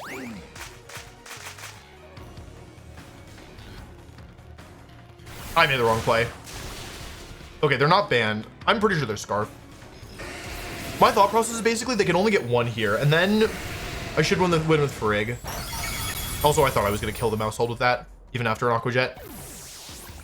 Okay, Typhlosion erupts and kills every Pokemon, because now I get to do this, and I can erupt, and that's going to be the game. Ah, that was too stressful. That was way too stressful. Stupid Choice Scarf Pelipper with Muddy Water. Sleep Powder miss. It's okay. Okay, I'm taking a break. Yeah, I'm taking a break. No. I'm taking a break. No. I'm out. Jarvis, I'm out. Jarvis, cancel all my appointments. Okay, good morning, chat. It's a new morning. I just woke up, and I'm gonna play some games. That's the plan. Hello? Where's the opponents? Hello? Okay, at least 1550, please. Okay, well, I got what I asked for. 3 fire types and Malignant. Okay, Torkoal, Charizard. That's not good. Do I want Dragonite here? I kind of do, but I also kind of don't. I definitely want my Incin. I definitely want Typhlosion. I don't know if I want Torkoal here. I think what I'm gonna do is Typhlosion plus Dragonite lead with Incin in the back and Farig, I think. It's not even that I like Farig that much here, to be honest, but the thing about Farig is that it gives me an answer for Grimmsnarl, who could otherwise be somewhat annoying. Yeah, this could be Eject Pack Torkoal, because they don't have any speed control on the team outside of Thunderwave Grimmsnarl, or I guess Tailwind Charizard. It doesn't normally run Tailwind. Sometimes in these matchups, you get into a game of chicken. Oh, interesting. Grimmsnarl and Gastrodon. So I'm a little bit underprepared for this lead, actually. That was a really clever lead. Let's frisk their items, maybe. Light Clay Grimmsnarl, that's annoying. Leftovers Gastrodon, also annoying. I could rip Terrafire Eruption here, But I think I want to save Typhlosion. I think that's the big takeaway that I've got from these games, is that saving Typhlosion is kind of good. Their Gastrodon probably is Earth Power Ice Beam. I'm pretty sure Dragonite, you know, Dragonite could take us an Ice Beam, although I don't think I should count on it. It probably depends on how it's trained. I should take one. Let's see, show me Thunder Wave or Fake Out. Okay, it is Light Screen, so I mean, I got kind of the play right. The thing is that I am gonna have some trouble to break this now. I do connect. Missing there would have been really bad. Do some damage. Show me Earth Power here. That would be good. This is one where 5 hits might make a difference. Okay, I got 5. That's pretty good. That is Ice Beam. Yeah, not. If I'd, you know, if I'd erupted, I would have actually. Yeah, if I had erupted, I would have actually gotten the KO there, which is interesting. I can just Hyper Voice and Extreme Speed. I don't think that I'm going to KO Gastrodon, though, with a Hyper Voice. So I think I should Scale Shot again. It's not like I'm in danger of priority moves. They could Protect Gastrodon. With leftovers, they typically will run Protect. That being said, I don't think that I can afford to... I don't think I can afford to make a prediction here where I go for Extreme Speed into the Grimmsnarl. I don't think it's worth it for me, because I need to get rid of... I need to take KOs. That's the way that I'm going to win this. They actually switch out. So... there aren't that many Pokemon that love taking Scale Shot here. Torkoal's the best one. That if I hit Scale Shot, this changes the game a lot. They set Reflect up, but the thing is that I'm doing a lot of damage with Scale Shot and Hyper Voice. Okay, connecting here is big. I'm not going to get the KO, but I am doing very important damage. They've also revealed Lilligant now. And kind of importantly, they've given... oh, crit. Oh, that... if I get 5, Dragonite is... He heard me saying that he wasn't hitting 5 times yesterday or the day before, and now he's locking in. Okay, getting an extra turn with Dragonite is not what I expected, because Hyper Voice comes out. It's not doing much to Grimmsnarl, but all of this damage is going to add up. Charizard's the last. Okay. When I said that oftentimes in the Sun Mirror, what I found is that it's a game of chicken, because nobody, like, oftentimes you want Sun to be up, but you don't want to bring the Torkoal. So I didn't bring Torkoal this game because I thought that with Charizard and Lilligant, like their Charizard and their Lilligant are actually more dependent on Sun, because I have Scarf Typhlosion who outspeeds them and is like still good outside of Sun, whereas Charizard really relies for a lot of its damage output on Sun being up. Here's the Terra. This is fine. I mean, if it's Fairy Terra Charizard, that's one thing, but oh, it's Fire Terra, so they're just going all out on offense. If I hit this Scale Shot, I'm going to be in a position where no Protect. I guess that makes sense because they wouldn't Terra Fire Protect. Wait, Charizard looks kind of cool. I haven't seen many of them in game. I hit. Okay, I'm not doing that much damage, but like, it's all gonna add up. I don't need that much damage on the board in order to win the game. Okay, 4 is fine. I didn't need 5. Like, I don't think 4 or 5 changed anything this time around. He also didn't go for, or they also didn't go for Sunny Wave, Sunny Day. Here's Heat Wave. Missing Heat Wave could give Dragonite a free attack, but I've already been pretty fortunate, so I'm not asking for it. There's another turn of Light Screen. Here's Spirit Break. Reflect, Light Screen, Spirit Break. Don't know the last move. Normally it'll be Thunder Wave. It could be Sunny Day though. This is where Instant in the back comes in really clutch, because I don't think no Sun Up, Terra Fire Eruption is going to KO Charizard. I'm not even going to run the calc because I really don't think it's going to do it. That being said, now this is -1 Grimmsnarl, and even though it can drop my special attack, which is quite annoying, because they've used the Terra, I don't need to worry about Terra Ghost. So I either go Hyper Voice plus Fake Out, or I go Psychic plus Fake Out. I think I go Hyper Voice plus Fake Out, because then next turn I go U-Turn plus Protect. They switch, okay. That's a little annoying, but it's still okay. I might get Gastrodon here. I think with the Fake Out chip, I'll get it. Okay, well, I definitely get it now. I don't think it matters. There's Spirit Break. There's a little damage. The way this Charizard is playing, by the way, it seems like it's Choice Specs. So that's worth noting. Charizard's back in. So the fact that they switched out there to me implies that they don't have Protect. I'm gonna Water Terra, Hyper Voice, and U-Turn, I think, because what this allows me to do, if I've done things properly, this technically is probably a play that could lose to certain options. My Protect plus U-Turn play is very obvious. Oh, Scorching Sands. I'm pretty sure that's Specs damage. Yeah, here's what I was thinking. I was like, protecting Furry here is so obvious that I don't want to give them a chance to like, what I was afraid of was Air Slash Flinch, right? And then next turn it becomes like just very transparent what I want to do. And this allows me to go into Typhlosion, which will confirm if they're Choice Specs or not. I'm pretty sure they are. Like Clay we already know about. And then the last is Scarf. Oh, they're not Specs. Why don't I go for Shadow Ball then? Okay, I'm faster. Like technically Eruption is better, but Aren't they higher base speed than me? They are. Charizard's base 100, right? Yeah, so they're faster than me. So they should have outsped me. But yeah, so I think Shadow Ball was better there. Because I don't think Grimmskull ever wins a 3 versus 1. Yeah, definitely not. Frigg was actually quite good here. The Hyper Voice damage added up over time. It KO'd both Lilligant and also Gastrodon. That's what happened this game. Yeah, like even at neutral special attack, Farigiraf was just able to consistently do like little bits of chip, which added up over the course of the game. So that was a good win. That was a scary matchup, but I think leaving Torgal behind ultimately was like the key. Okay, 1575. Still over 100 points away. Whimsicott, okay. Whimsicott, Goldengo, Ursaluna Blood Moon. So this is probably Scarf Basculegion. You know what? I think this is actually a game where I don't run Frigg, which feels really scary. That feels super, super, super scary. I'm gonna do it. And my goal is gonna be to get rid of the Whims. Golden Sid. Okay, this is kind of what I expected. Purple Lily. I don't really like this play. Okay, my Helping Hand play was better, but at least I saved my Terra. Helping Hand would have cleared instant. My thought process is basically, I'm trying to get into a position where... Over Nasty Plot, all right. I'm trying to get into a position where Typhlosion can just KO everything. I have After You Eruption, but if this is AV Instant, I won't get the KO. It feels pretty bad to ignore Goldengo. Here's the Terra. That's not good. It's probably gold, right? Okay. If it's water, I can Solar Blade it. Stellar Terra Goldengo. Okay, well that's, honestly, it's not the end of the world, although I am really surprised to see Stellar here because, like, they were killing me anyway. Maybe they felt like maybe they needed to KO the Torkoal if they're not Life Orb or Metal Coat. The issue, by the way, is that Lilligant gets to come in here, or I'm not Lilligant. Oh wait, I can't fake it out because it's Stellar. Yeah, Whimsicott is the problem, by the way, because now Whimsicott can set Tailwind up. Here's Make It Rain.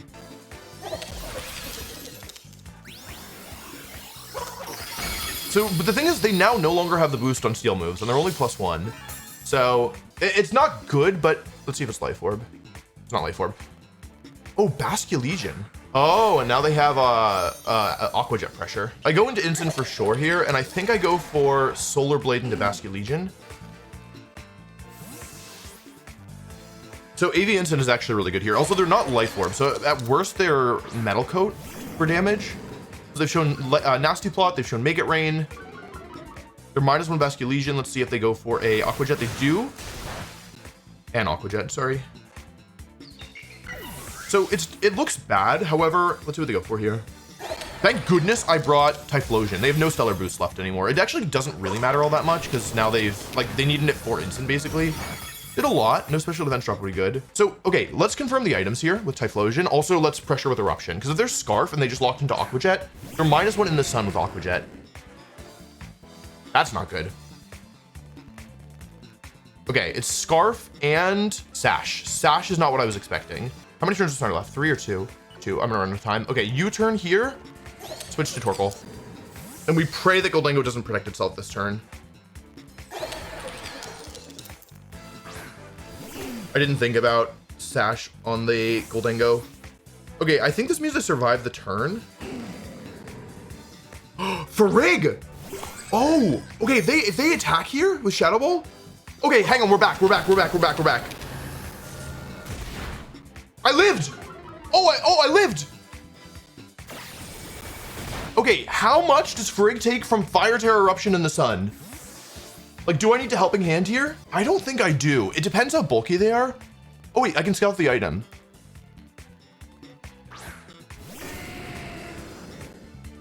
Because if it's like offensive, Throat Spray. Oh, it's offensive! It's offensive! And they already Terra it. Fire Terror Eruption in the sun, switch to Instant. Yeah. Fire Terror Eruption in the sun, switch to Instant. Because what this does is it resets my Torkoal at the crucial moment. I mean, I guess it's not over yet. Because I have 3 fire types left, there's a real chance that Basculegion in the sun kind of just beats me. I get Intimidate down. Why did I say it like that? The worst case scenario here, I think, is genuinely that Frigg protects. Yeah, that's not good. Here's the problem. Okay, this is bad. Maybe no, I needed to Terra here because I needed to save Torkoal. So they have Scarf Basculegion, who's slower than my Scarf Typhlosion, and I have revealed that already. The issue is that they now have Aqua Jet Pressure, and I need to bring Torkoal back in.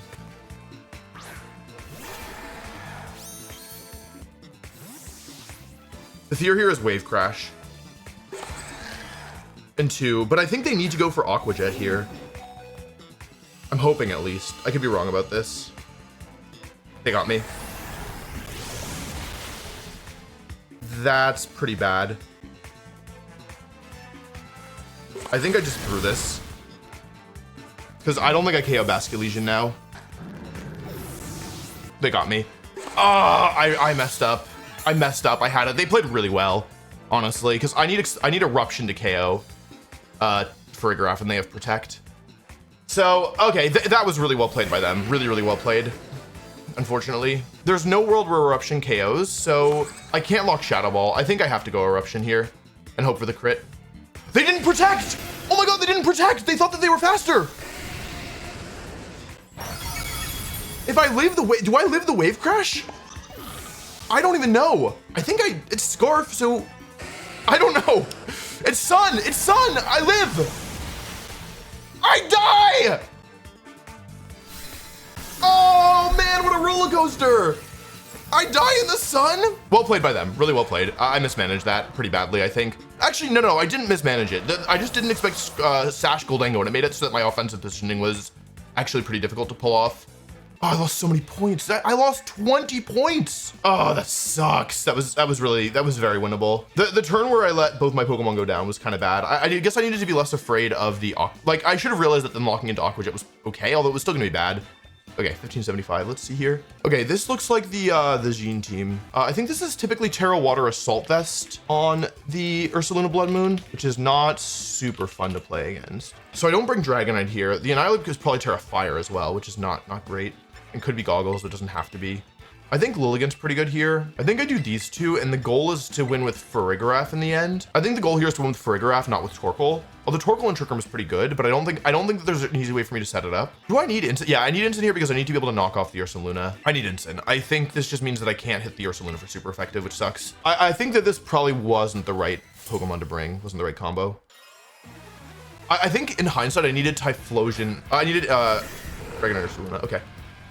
I think in hindsight, what I needed was, to be confirming, Assault Vest. I'm just gonna let Typhlosion go down. This doesn't feel like a very favorable trade. I mean, I never lose both. Do I even go for Sleep Powder? Can I just rip Close Combat Eruption because it's Assault Vest? I'm gonna do it. There's the Water Terra. This is the wrong play. I should have Sleep Powdered. I think I needed to stop last game. Basically, I was thinking that, okay, hopefully they missed Scale Shot. I wanted to, like, I thought that if I got rid of the Ursaluna, then it's nothing. Oh my god. Okay. If I had Torkoal in the back, this game is a little different, but I don't have Torkoal. If they miss Scale Shot, I'm back. Okay, they hit into Lilligant, so I'm losing both here, which is really bad. Okay, it is bad, and I'm probably gonna lose, but I'm dead. I'm super dead. I lost both Mons turn 1, but I broke the multi-scale. Basically, what I was thinking is maybe Instant plus Farig wins this. Okay, I lose both Mons turn 1. I should have stopped it. I think I was a little bit like reckless after the last game. This is the hard part about the Grand Challenge is because you can lose everything in an instant, right? I lost 20 points for losing my last one, and now on like one bad turn because I'm not playing as disciplined as I should, I'm about to lose probably 20 more.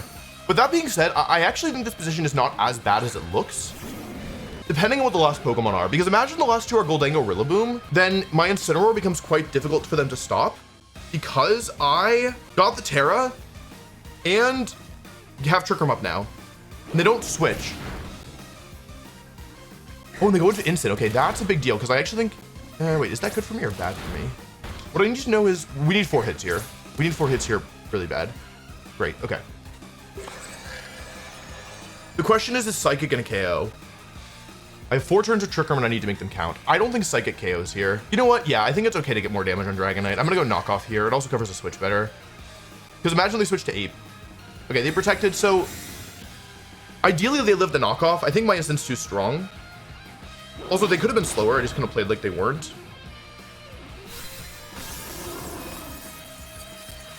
I probably should have gone for the special attack boost. The thing is, Dragonite's now in KO range. I need to hope that they have Goldango in the back.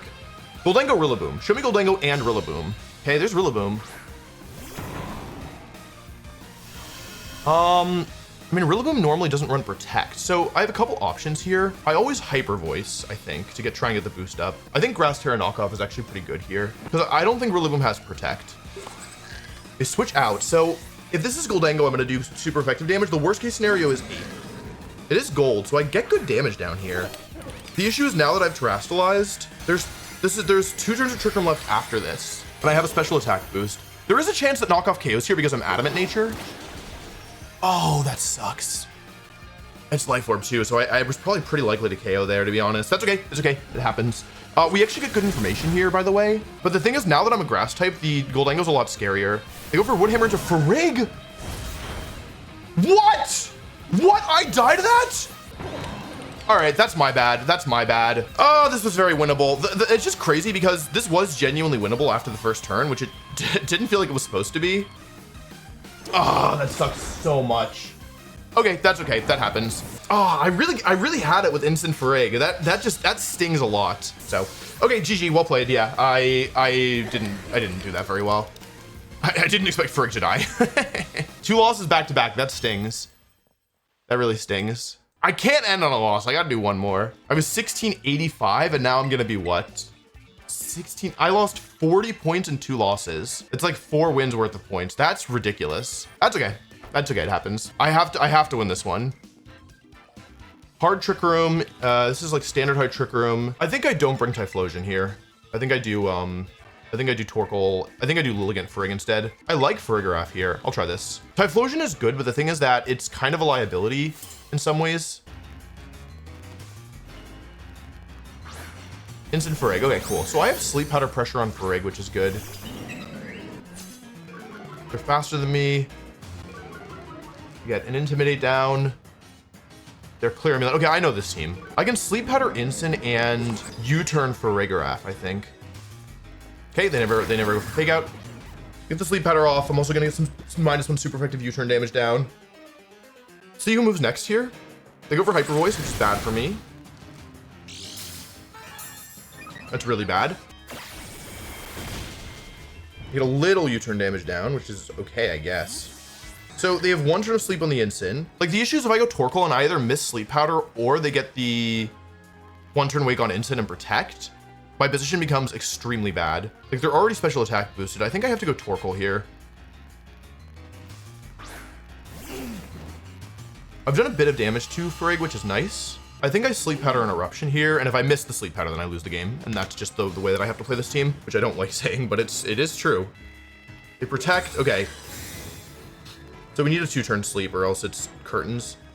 It's curtains for me. They woke up. That's game over. Game. Well, that's the way the cookie crumbles, I guess. Ah, this tournament's so hard. This tournament is brutal. Oh man, 3 losses in a row. I can't end on a loss though. I got to do one more. I'm afraid I've entered deep tilt. Okay, this one I'm gonna win. Never mind. It's probably beat up Weavile. It's gonna be special to Nozo. I have Torkoal, which is good. Do I have anything to deal with Weavile, by the way? I need Torkoal here, unfortunately. But I also want Incin. Is there a world where I can leave behind my Dragonite? I think the answer is probably no. Is Typhlosion good into rain? There's no way Typhlosion is supposed to bring Typhlosion into rain. No Incin here? There's no way that's correct. Okay, no Incin. I'm out of time. Okay, they lead Pelipper, and then I go for a Terrifire Eruption, and I switch. I can't Terrify here. I need to save the Terra for Dragonite. Weavile Ape. Okay. Sash Weavile. Citrus Ape. Can I Terrifire Eruption? I've been good. Can I Terrifire Eruption switch to Torkoal? Is that allowed? Yeah, I don't care. Yeah, I care a lot. Wait, you know what? Is there a world, like, do they really not bring Pelipper into a Sun team? I think they don't have the Nozo. I think I actually can unironically Terra. I'm doing it. And we pray that Annihilate doesn't go for Protect. Actually, even if I get this play right, it's pretty bad for me, right? I think their last mons are probably Pelipper plus, what's it called though? Pelipper plus Archaludon. Okay, well, the Ape didn't Terra. This kills, surely, right? This kills the Ape? I need it to kill the Ape. Okay. I mean, I'm still probably losing, but it was a good turn 1. Let's see what they go for. Now that I've used Terra, though, I'm in unironic trouble. Yeah, because now Pelipper can come in, and I'm dead. like I did all this and I lose the game because of it. Yeah, here's Pelly, and now like I set up Sun and I lose the game, right? I mean, I just go for Heat Wave, right? Wait, it's Sash on the Weavile. It's Scarf Pelipper. So it outspeeds Typhlosion, and they miss Muddy Water. That's the win condition. I think I switch here.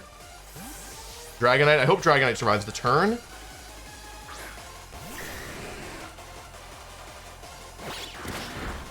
Does a lot.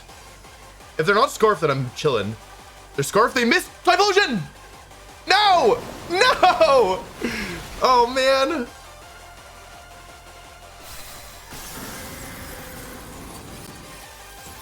Nuts. Okay. Well, that's not good. Last Pokemon Archaludon. I think I lose. I need to get Trick Room up somehow. I definitely go Protect Extreme Speed and try and like force the Terra here, or I Scale Shot. They need to attack Dragonite. I think I'm gonna try and get them to Ghost Terra. I think they're gonna Ghost Terra. Here's the Terra. So if it's Ghost Terra, then I made the right move. Like, it doesn't mean I'm gonna win, but it does mean I made the right move. Terra's used. I need this turn to go well. I need them to knock off into my, what's it called? Knock off into my Farig. Okay? I need Scale Shot to connect. Top 10 sentences said before disaster. Miss Muddy Water again would be nice. I bet Muddy Water hits, gets the accuracy drop, and then I miss Scale Shot. I survive exactly half of what I have left. I hit. Okay, good job, Dragonite. Also, I'm +1 speed now. Does that do anything for me?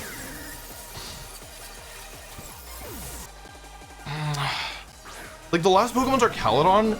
Do you think Farigiraf survive? This battle comes down to whether or not Farigiraf survives Pelipper Muddy Water, which does like 45%. If they're timid, if they're modest, it can do like 49%. And then Archaludon, Electroshot does too much damage. I have to switch in Torkoal this turn. And then the thing is, I don't know if I can beat the Archaludon, but I have to go for this. I don't like this play, but that's what I have to do. Because if they go for Electroshot, I would just lose. This would be a really great time for Muddy Water to miss on Torkoal. Torkoal? Okay, huge! No drop? That's okay. They Electroshot. Oh, they Electroshotted! I don't know who, though. I mean, I have an Eruption here. Surely that's into Farig, right? Surely they went for it. Here's where this gets challenging, is that now my accuracy is dropped, so I could miss. So then what I can do here is I can actually slow down the pace here. I can switch to Dragonite and Protect, which I don't love doing, because I do have the Eruption for free this turn. But I really don't want to lose on a Muddy Water miss, or an accuracy drop. And my theory here is that, of course, I guess Muddy Water could just drop Dragonite's accuracy this turn, but I at least have a chance, right? Because it could also miss, and they could just KO me. Like, I feel like they should Electroshot into the Dragonite, right? Okay, perfect. Also, I confirm that they're Scarf. Great. Because now, even though they are +1, which is scary, I get to go for Eruption plus Hyper Voice, which is a KO on the Pelipper. The question is, can they KO my Torkoal? Pelipper Scarf, it's locked into Muddy Water. I get to go for Hyper Voice and Eruption, get the special attack boost, KO the Pelipper. This should do like at least half to Archaludon. Oh my god. Okay, I win the game. Okay, I got the win. Now I'm only -50 from where I was. Oh my god. This was pretty scary. Like, yeah, I definitely got a little lucky. If they hadn't missed Torkoal, it would have been a little harder, although I think I survived this, so it should have been okay. Yeah. If I hadn't missed, yeah, it might have been a little harder if they hadn't missed Muddy Water, yeah. But also I played well. Like, I switched Torkoal into the Electroshot, and that was, I think, ultimately the game-winning play. Because otherwise I would have lost Farig, so I had to make that play. Okay, GG. Dang, I forgot how brutal this tournament is. Yeah, it's pretty rough. Okay, let's see. We were 1685, we lost 3, 1641. So even if I win every game from here on out, I'm not gonna be that much better off. Alrighty, I am here. I have not played in about 24 hours, but I am ready to jump back into it. Jumping back into it, baby. It's Sunday morning, so I have like 10 hours left to finish, and I also have a fair few things that I have to do today, so it's gonna be a little bit tight if I can play all 23 games. That's a little ambitious, to be blunt. Okay, it's a hard Trick Room team with a GD female, but this one is more of the like traditional variant with no Farigiraf plus Ensign, and Armourouge instead of Hatterini, which is a little wait, Armourouge is hang on a second, I can't beat Armourouge, can I? The Armourouge could be Meteor Beam here, which would be annoying. I actually don't really see what I'm supposed to do into Flash Fire Armors with this team. I think I need to use Lilligant here and Farigiraf and try and force them to get Trick Room up and then do Incin and I guess Torkoal. It's not great. I don't love it. I think I just have to accept that if they want to get Trick Room up, they can get Trick Room up. It could be Specs Torkoal. It could be, I guess there's 2 potential Wide Guard users as well, but typically the Gallade will have it and the Armorage will not. And DD Armorage is the lead, so that's not great. Psychic Surge. Getting a Sleep Down would be really nice. Like, are they gonna let me? They also could be Goggles. I'm gonna switch to Instant Hyper Voice.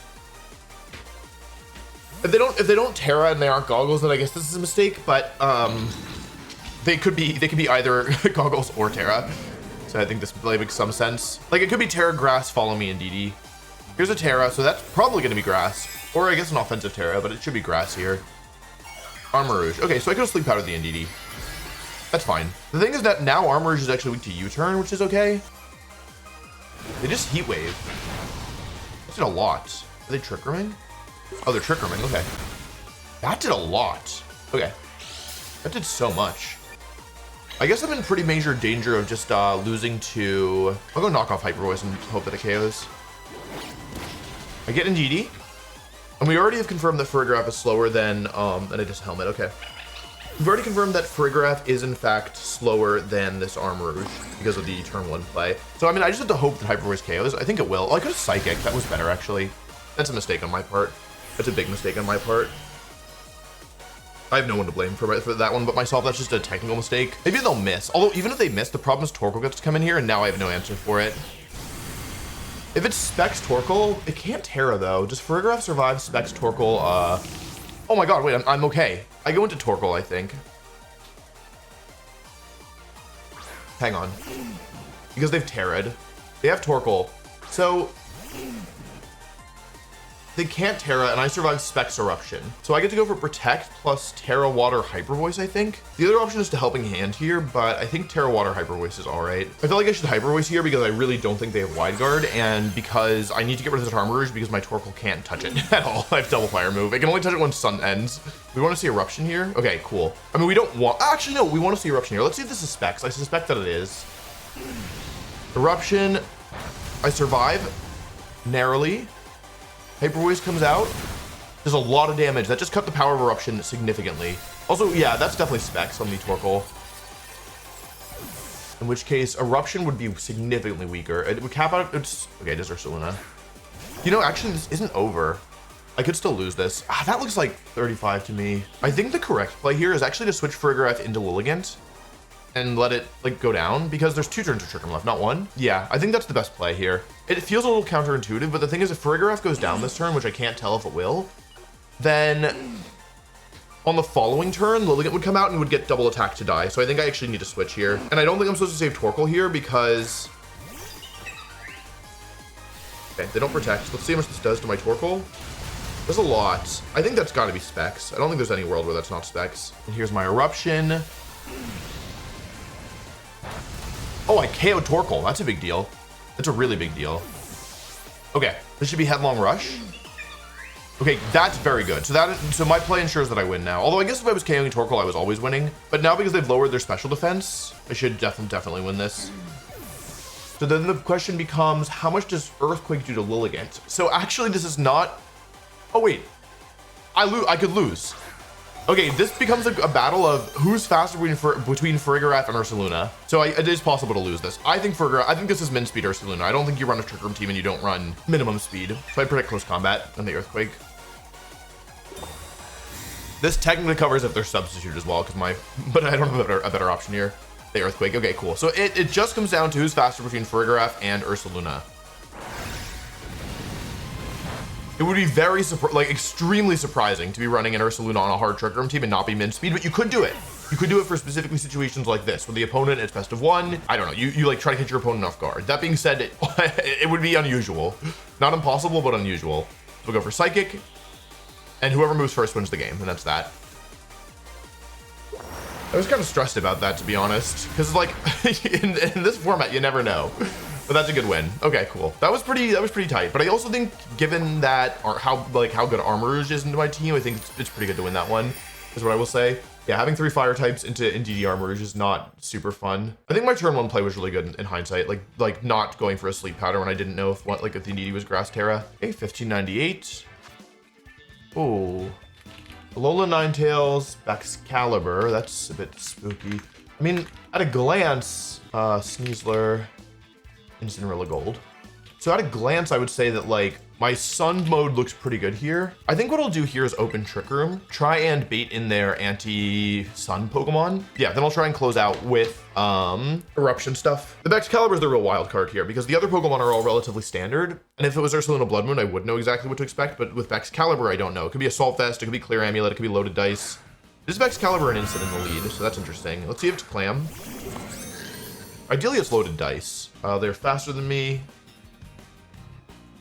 If the game will play. They're faster than me. Okay, that's great. That's excellent. So I'm gonna go for Fake Out here and Trick Room. This seems like pretty straightforward. They get Ghost Terra, but they're not gonna get the KO. Here's Fake Out. A little bit of chip, and it is Scale Shock. So lowering their defense, they've just confirmed their item for me as well. And they lower their defense here as well, which is great. 4? Okay, 5 is kind of bad. 5 is kind of bad for me. It's okay though. Speed drop, or defense drop, speed rise. I mean, given that I'm setting up Trick Room, this is totally fine, right? They flinch, and I go for a Trick Room. So, from my perspective, what I really, like, it's probably Goggles in the instant, but I still think I want to go for Knockoff and Hyper Voice here, because if it is Assault Vest, I need to get as much damage down as possible. And I'm trying to put myself in a position where I can just sweep with Eruption, so I'm going to go Knockoff Hyper Voice. I could have targeted Excalibur here, because Knockoff would do a ton. Oh wow, they didn't protect. Okay, that's not great. It is AV though, so that's good. That means no parting shot, or yeah, no parting shot here. That's good damage. If they make the wrong play this turn, I'm gonna be in really good shape. But I think they're probably KOing Frigg. Oh, they knock off my Assault Vest. That's not what I expected. Who are they going after? Oh, into Instant, okay. Okay. I mean, it looks bad because I'm taking a ton of damage on my front mons, but again, that's a 5 hit that matters, unfortunately. So that tells me they probably have Goldango in the back for what it's worth. If I wanted to, I could actually U-turn Hyper Voice because I think that'll get the KO here. I would like to get rid of this instant. I would like to take a KO this turn, ideally. The idea with U-turn Hyper Voice is it lets me bring in Torkoal, who puts on a lot of pressure. I'm gonna go for it. It could backfire. Okay. Fool me once, shame on you. Okay, so the nice thing here is because we've confirmed the Incineroar's Assault Vest, we now know that it doesn't have Parting Shot. That's gonna be close whether that's enough. I think it might survive, which is bad. However, the Excalibur is protected, and the nice thing here is because there's no Parting Shot in the instant, that means that Torkoal will always end up with mostly full HP, regardless of what they go for, and it'll also end up with, what am I saying here? It'll end up with mostly full HP, and also it'll be at neutral special attack. They can't Parting Shot me, which is why I didn't go for U-turn. Well, part of the reason I didn't go for U-turn last time. And I actually get the KO. Farigiraf is very strong, and that is really bad for my opponent, because Excalibur just protected. And so now the ability to go for like Terra, Fire, Eruption plus Hyper Voice is very real. Ninetales comes out. So I lose the weather control. So Eruption is obviously very good here. I think I go for Terra, Fire, Eruption, and I actually Psychic into this slot. Because I don't think I need a defensive Terra this game. And I think there's a chance, how many Trick Room are left? Should be 2? I think I Terra, Fire, Eruption, and I Psychic into Excalibur, because if it has a defensive Terra, it's, okay, they didn't switch. Basically, Hyper Voice is better if Ninetales attacks, but I would love to, like, Excalibur is protected, and I'd love to clear it this turn. If Excalibur Terras and the last Pokemon is literally anything. Oh, no Terra. Oh, Hyper Voice would have won me the game. That's okay, I don't really need Hyper Voice to win the game here. Okay, it is Sash Ninetales, so Hyper Voice would have just ended this, which is okay. Thermal Exchange. I could have Hyper Voice, but the thing is they could have been Water Terra, and if they were Water Terra, then I don't think it's correct for me to go for, I don't think it was the correct play for me to go for something like, so aggressive. They go for Blizzard, so that's losing some health on Torkoal and Frigg. I don't want to get frozen, that would be bad. Okay, that's good. I expect Goldango is the last, right? Based on how they've been playing, they really targeted down Instant. It's Sneasler, actually, okay. It's fine to go Instant here, right? I'll go Instant, it's just safer. Instant plus Hyper Voice is safer here. They forfeit. Okay, GG, yeah. Yeah, they were prepared for an early game, like Sun mode blast, but the Torkoal and Trick Room, as you can see, I mean, that was only the first wave too. Like I still had Typhlosion in the back as well. Ooh, above 1700, okay. That's not good. Like I said, the Tyranitar matchup is not happening. I'm gonna do these two up front with Dragonite and... I mean, I need to bring Lilligant because they have Tyranitar. I need to bring Dragonite because they have Dondozo, so then it's either Torkoal or Incin. Incin's better versus the Tyranitar, kind of. I think I bring Incin here. I think it has to be Incin because Torkoal plus Ferrig and Trick Room can't damage Tyranitar, whereas Incin can at least like knock off and U-turn it. Both Murkrow and Tyranitar and Dondozo and Annihilate. That's just like a nightmare 3-piece. So Murkrow Dozo is the lead. Honestly, that's fine. That's all, out of everything they could have led, that's actually totally fine. I think I just Hyper Voice and Sleep Powder here into Murkrow. Because I have both Incin and Dragonite. In the back, I can always just switch in Incin Dragonite. Okay, here's the Terra. I wonder if that's Dondozo. It is. Okay, so they're attacking with Dondozo. Flying Terra. Maybe they were worried about me going for a grass move here. I mean, that's the only explanation I can think of. And they just attack with Murkrow, so they take the Sleep Powder. Let's see if the Dondozo's leftovers. Oh, Flying Terra Blast. I guess for a Moongus. That's pretty cool. It's also fast Dozo. That crit the Murkrow. Oh, it's not... It didn't crit. It's just Frail Murkrow. It's Sash, probably. So I can just go Trick Room and bring an Incin here. Like, that seems fine. I think it's worth it to save Lilligant here, to be honest. Because they just Terra'd. So if this is AV on the Tyranitar... Also, it's not Assault Vest on the Dozo. I guess this could be Earthquake this turn. Terra Blast, Earthquake. Oblivious. So they're not immune to my stat boost. Okay, this is Tatsugiri probably. And Earthquake, which is alright. Yeah. So maybe I should have just sacked off my Incin here.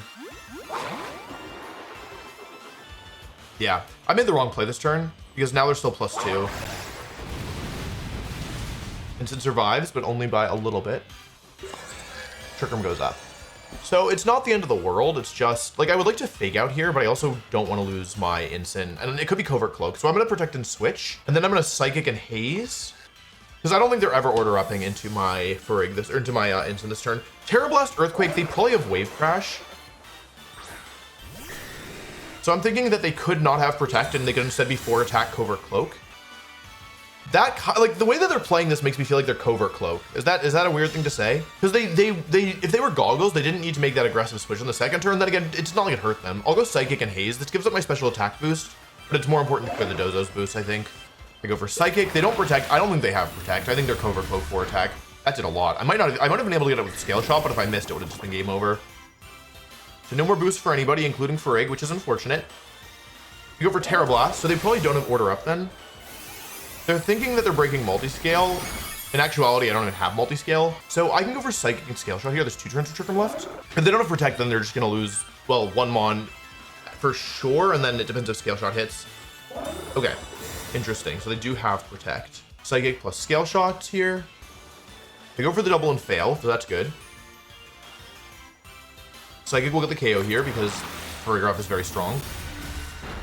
So Terra's gone, Dondozo's gone. It literally just depends. I have a 90% chance to hit this Scale Shot, and if I do, then Tatsugiri goes down. See? And that's the way I lose. Okay. That's the one way I lose. All right, so let's see what the last Pokemon is. Guitar, okay. I Protect and I Fairy Terra Scale Shot, I think. And because if I get rid of the Tatsugiri this turn, the Tatsugiri could have Protect as well. I'm playing as if it's like Scarf or Assault Vest or something, but the Tyranitar's probably Assault Vest, right? Okay, no Protect from Tatsugiri, so it just depends on if Dragonite gets the move off here, and if it connects. Icy Wind, good play. They are Scarf. It hits one of us. Do I survive this? I should survive, but now I can flinch as well. I'm gonna flinch.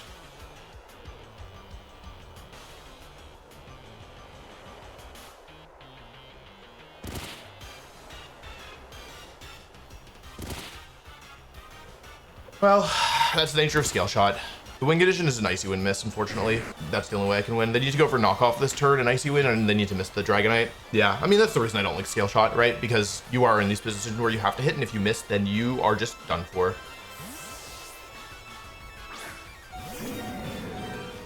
So I have at best a 5% chance to win, and it's technically lower as well. For anyone curious? They hit. Okay, that's it. Yeah. Well, that sucks. Oh well. Yeah. Yeah.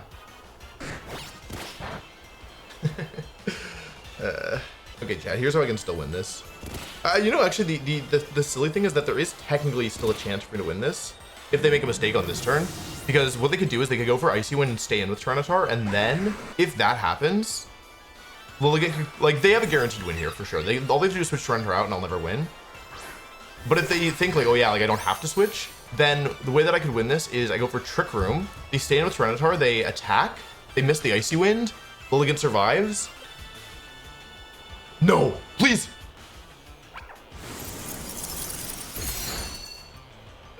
But do I have enough gas in the tank to win this now? Because I think I'm gonna, like, I think I might still lose. But there is a chance. Like, okay, how many turns of sand are left? I went for Trick Room just in case of this one specific scenario because, like, Icy Wind did a lot of damage to Frigg. Murkrow can't use priority moves because I have for Up, so it can't use, like, I don't know. It doesn't get fake tears, I don't think. Like, Hyper Voice will KO Murkrow, and then Psychic, I think, will KO Tatsugiri. So it is technically possible. They had a guaranteed win here, so yeah. I don't think Hyper Voice plus Psychic will get it. Maybe I need the Sand Chip as well. Like, it's no bulk on Tatsugiri. Honestly, I think Psychic would do, like, half. 2 turns of Sand. So if I survive this turn with Frigg, then I have a decent chance. If they end up around 50%. Oh, if I survive this turn, I win the game. If I survive this turn, I win the game. Surely I don't take 67 damage from Icy Wind at a single target. And Sand? I need to have it, like, above. Well, let's not, you know, let's not counter chickens before they hatch. But I go for Psychic. They're thinking about it. I mean, they had a guaranteed win condition, so I don't feel that good about winning. But also, I did miss 2 scale shots in order to lose, and that was not ideal. Yeah, I think, you know, oftentimes we'll talk about these kind of really niche situations where it's like, oh, if exactly this happens, then I can win. And they don't happen very often, right? But I think it's still important to spot. Like, I could have forfeited this game, right, after the double scale shot miss, but I was like, well, if they make a mistake and I get super lucky, then I could win, and that's exactly what happened. So, GG. That was not a win I was expecting to get. Yeah, that was a roller coaster. Alrighty, I've had breakfast, so surely my performance will be significantly improved now. I have 19 games. It's not that many. I don't know if I'm playing all 45. I feel like I'm one losing streak away from ending this one. Just calling it early, and then you'll never see this video. It'll never go anywhere. Asuka, ranking 1695. Okay. We're getting, like, some good people who are higher ranked than me. This team again, but this one has Malamar. I kind of like Typhlosion up front here too. No Frigg feels kind of bad, but I think Instant should come here. I'm gonna do this. I don't know if this is gonna work. I really don't know if this is gonna work. No, Typhlosion Torkoal. Okay, yeah, they always do this. They always do this. Claire, I mean, okay, so I mean, I know the sets. Road Spray, all right, cool. So I think what I want to do here is Helping Hand, Fire, Terra, Eruption, and if I go down, in a perfect world, I think Farigiraf protects here. And in a less perfect world, I go for Fake Out into Typhlosion and I lose the game on the spot. Okay, getting the Terra is okay. I mean, it's not great that Farigiraf now resists fire, but it's also not the end of the world. The issue is that I will go down to many things. Okay, the real issue is that I'm not gonna have enough juice with, like, Torkoal's gonna take too much damage here, I fear. And Typhlosion should go down to a knockoff plus a Hyper Voice, which is what I expect they're going for here. So this is gonna do over half to the Frigg, probably over half to both. That's over half. Survive. Barely. There's Hyper Voice. Torkoal takes that surprisingly well, I would say. You know, this actually isn't as bad as I thought it was going to be, because Helping in Terra, Fire, Eruption, I think I didn't calc. Oh, I didn't have Sun on. Oh, that's way stronger. I see the issue. I see what I did wrong. Anyway, but what I can do now is go into Malignant and go for After You Eruption. Because if they can keep Farigiraf safe with, like, Indeedee or with Lilligant After You. Oh, no Protect. Hold on. If I get both here, then I think my position improves a bit. I don't think that either can survive this. Yeah, okay, good job, Torkoal. Typhlosion did all the work and Torkoal got all the KO, like, got both KOs. It's like when you have a group project and your classmate doesn't do any of the work. Anyway, I could still lose this. It really depends on what's in the back. I have Incineroar who's quite strong if they have it's either gonna be Lilligant Torkoal or it's gonna be Indeedee plus something. Indeedee Torkoal maybe? Here's Lilligant, so it should be Torkoal probably. I guess it'd be Lilligant and Indeedee, but it should be Torkoal. Okay, so here's where things get kind of awkward. This is probably Specs Torkoal. They go for Sleep Powder, doesn't work. So if I hit Sleep Powder, I've gained a lot of ground here. Okay, I hit Sleep Powder, that's excellent. It might be excellent, you know what I mean? So I could after you Eruption, but then if I lose the speed tie, I'll lose. So I think I just go for Eruption plus close combat here. Okay, I would have won the speed tie. I did a lot. Do you think that's in fake out range? I think it might be. I also want the sun to end. I've decided. They missed Sleep Powder, that's gonna be the game. And actually for the first time, I think all tournament, my Torkoal not being min speed actually comes into play because it means that this isn't a speed tie. And yeah, now they just can't win anymore. So overall, this is still a scary matchup. I crit the, which one is that? I think that was the Torkoal I crit. I think once I got the double KO, the odds were favored for me, but I am certainly not complaining. GG, yeah. Yeah, I mean, that was a case where the variance worked in my favor with Sleep Powder and, yeah, I guess just Sleep Powder there. But I also feel like I had the advantage because we both have Lilligant Torkoal and I was faster Torkoal and I had Instant still alive. So I think I was favored, even though it wasn't guaranteed. Typhlosion's strong though. Okay, another 1600 ranked opponent, so that's good. We have, oh God, this is the Justin Tang team. I think I do Instant for Rig. Typhlosion's pretty good here, but the thing is I don't know if I like Torkoal plus Typhlosion to try and get through the stupid Arcanine. I do it anyway. It could be Lilligant. Wait, hang on. It could be Lilligant last. No. I Eruption Arcanine to death. Okay, how much do you think? Okay, if it's clear, well, let's say it's no bulk on the Arcanine Hisui. How much is Typhlosion Eruption doing in the sun? In the sun, it does not do very much. Okay, but that's the Pokemon I need to get rid of, and it's on the field staring me down. Intimidate happens. They're gonna go for Nasty Plot here. I think they've outled me significantly. I'd classify this. I go Fake Out, and I go for Trick Room. That's good. Unless it's Ghost Arcanine. Okay, that's good. Water? All right, that's good. I don't care. I'm killing this thing with Eruption, so I don't care. That was always happening. Big chip damage. I need this Arcanine gone. I don't care about Goldengo. I will beat it. I will beat Goldengo with fire moves. Yeah, okay. Yeah, okay. Trick Room. Behold my power. The Twisted Dimensions. Inside the Twisted Dimensions, Pokemon that are slower are actually faster. I don't care about +2 Goldengo. I need this Arcanine gone. I gotta get rid of this Arcanine. Yeah. Okay, what we don't want to see is Protect. I don't even know if I live Rock Slide plus Make It Rain here, because it is +2. I also assumed that it was Grassy Seed, because that's the original set, but I think it's Grassy Seed. Don't Protect. Okay, don't break Arcanine, please. I beg you. Oh, I'm a genius. Oh, I did a lot. I crit. I'm just super strong, way stronger than I thought. I'm stronger than I thought. Okay, Rock Slide comes out now, which is a little bit suspect. I did a lot. Do I need to do this thing again, or can I just wait? How much do you think Psychic does to Goldengo? Where's the bulky one? How come I hit both my guys? Wait, Arcanine's weak. I think I can't afford to... What am I even doing? Okay, this was kind of a hard read, so maybe it wasn't my best idea. That didn't do as much as I wanted it to. It is Grassy Seed, so it seems to be an unchanged copy of the Justin Tang team. I don't think this KOs. Goldengo's too bulky, but it does a lot. This should KO. I'd be really surprised if Rig survived. I don't think whoever designed this Pokemon, thank you so much. You're my hero. Okay, let's think this through, because I've gotten bad rolls before. I've gotten punished before for not doing the right moves with my Instant.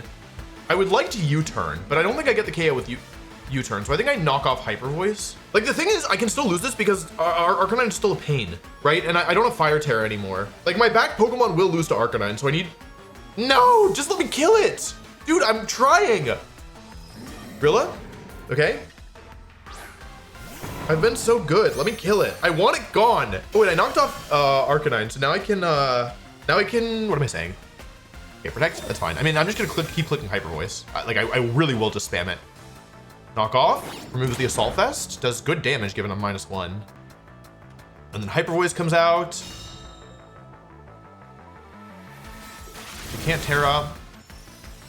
This Pokemon is not bad. What were they doing? They're probably gonna be forced to go for a double here. The Rillaboom was AV, so we know it doesn't have Protect, so I can actually U-turn here and Hyper Voice. Like Goldango can't, or Rillaboom can't protect, and Goldango just protected, so my position looks pretty good. I definitely want to U-turn here and get instant off the field though. They need a double protect, but the thing is, even if they get a double protect, they're still gonna be in danger versus Typhlosion. But I'm still in danger versus Arcanine. They switched, they're giving up their +2 boost. Oh, show me Arcanine. Oh, I'm gonna do big damage here. They're gonna be very upset in about 10 seconds. Yeah, that was the right play. Because I could be, they don't know that I'm Armor Tail, so given that Rillaboom was dead anyway, that's actually the correct play. A U-turn to get rid of Rillaboom, and Trick Room ends this turn, so I get to go into Typhlosion now as Trick Room ends, and I think I've now done enough damage where Eruption will start to like actually threaten Arcanine. That being said, I do still have 3 fire types left, so this is not a foregone conclusion. It has no item, which is great. I go for Hyper Voice. What? That's not very effective, and Hyper Voice is not the single strongest move. That's just ridiculous. Here's Goldango. Hey, who's Rhyfort? What? Nina Tails. Okay. I'm worried about Icy Wind, right? That's the lose condition is Icy Wind. So I go for Eruption Trick Room, I think, and just say, please work. Hey, protect. Basically, my thought process is that I think Frigga will live in Icy Wind. Survive. If they go for Blizzard, then Typhlosion outspeeds next turn and goes for another Eruption and wins the game. They go for Icy Wind. They miss one of my Mons. They miss Typhlosion, so I win regardless. Let's see if Frigg survives. Okay, great. Wait. Oh no, Frigg will only get 3 KOs this game, not all 4. Yeah, it's actually fortunate for them that they missed the Icy Wind. Oh, but this isn't max speed Goldango, so maybe it didn't even matter. Yeah, GG. Alrighty, I'm gonna take a break because that was 2 good wins back to back. That one felt pretty good. Yeah, I think I played pretty well there. Okay, I have time for one game before I go to a friend's party. Okay, hello, I'm back from the party.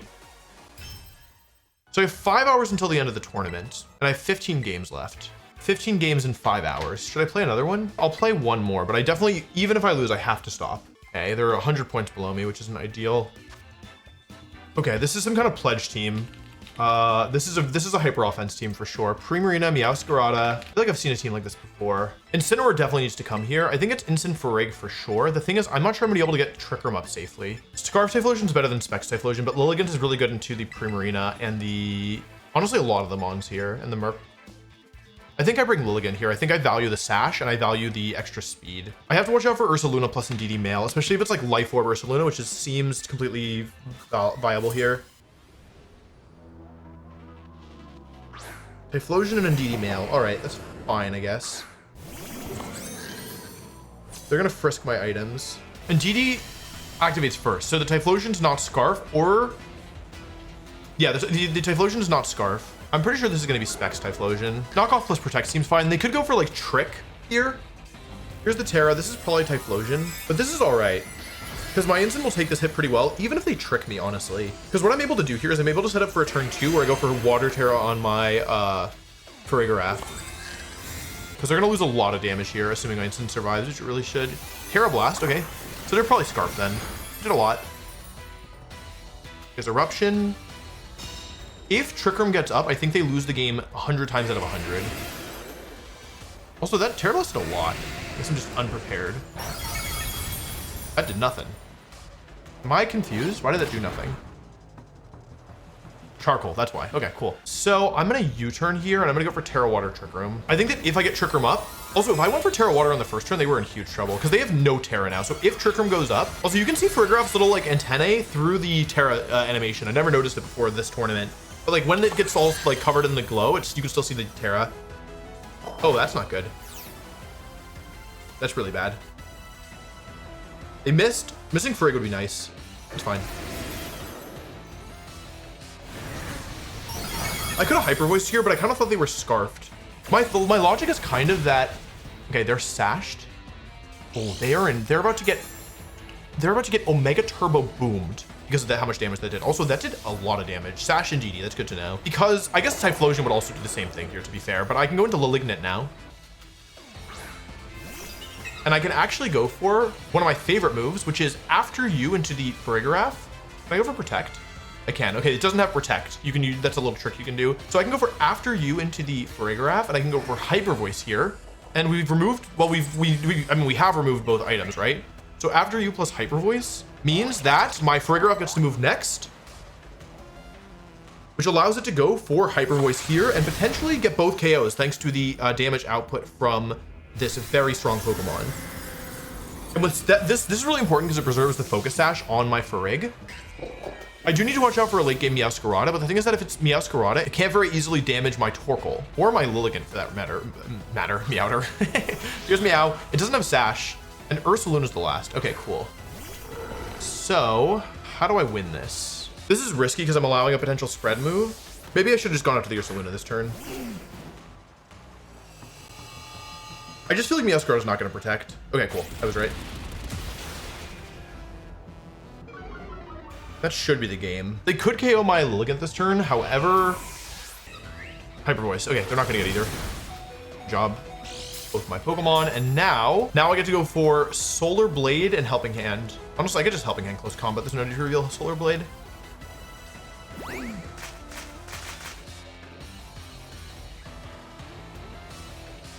And that's going to do it. Cool. I think we managed that really well. And I think Lilligant was really good here. The after you play to get both KOs in the same turn, even though we never got Trick Room up, it just made it really difficult for them to win. Lilligant was really good here, but I do think Frigate and Sin were again kind of the hard carries. Oh, we didn't lose them on. That's good. All right, I'm taking a break. Very, very happy with those two games. These were some more like unconventional teams, and so it was important to not lose my cool when I fought them. Okay, 100 points lower. Another one of these teams. I almost wonder if I've played this exact team / this exact person already this tournament. I need to watch out for Annihilate was the problem. So I think I want to lead these two, and in the back I'll have Dragonite plus Ensign or Torkoal. I like Ensign more, but I think it should be Torkoal here. Because Torkoal's, without Torkoal, I don't think I have enough damage to break through this team. Okay, Arcalodon Dragonite is the lead. Yeah, Power Herb plus Loaded Dice is my guess. Well, it's not a guess anymore. I don't hate Protect plus Eruptions here. I'm just afraid of the Arcalodon protecting. Okay, the Arcalodon didn't protect, which means my play is quite good. Because even if they KO my Typhlosion, what that allows me to do is go into my... Oh, wow, survived. Dragonite. Here's Electroshot, so they do outspeed the Dragonite. That doesn't tell me anything, though. Anyway, if they KO my Typhlosion here, it's fine, because then I get to go into my Dragonite here and go for an Extreme Speed. Yeah, they do connect. If they miss there, I won on the spot. I think I actually would like to faint, ideally. So I want 5 hits. 4 hits is really bad here. 4 hits is really bad. Of course, now's the time they get 4. Alrighty. It has 14 base power, and Arcalodon has more than 1 HP. I think it'll kill. What do you all think? I'm gonna Trick Room an Eruption again. Okay. So my play's not bad then.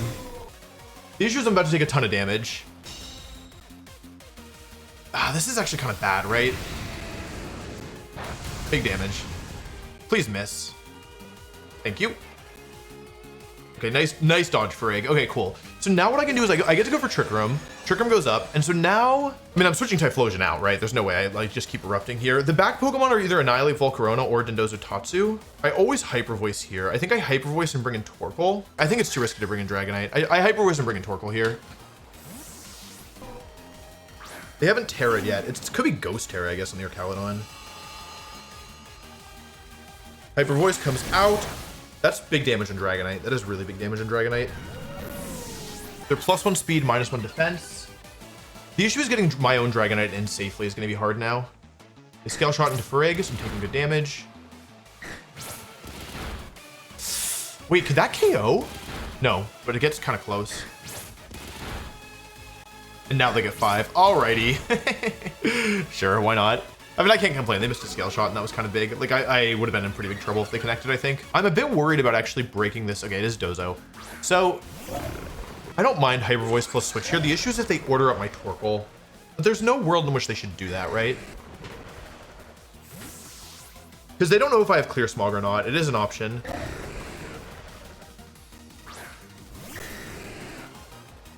Okay, they protect. Okay, I'm really happy with this play then.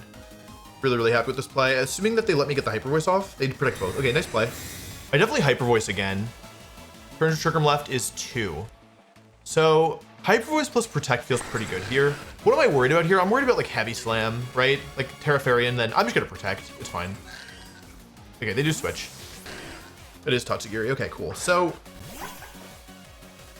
I do need to be careful because Dondozo can still be a real pain. See what they go for here. See if they Terra here.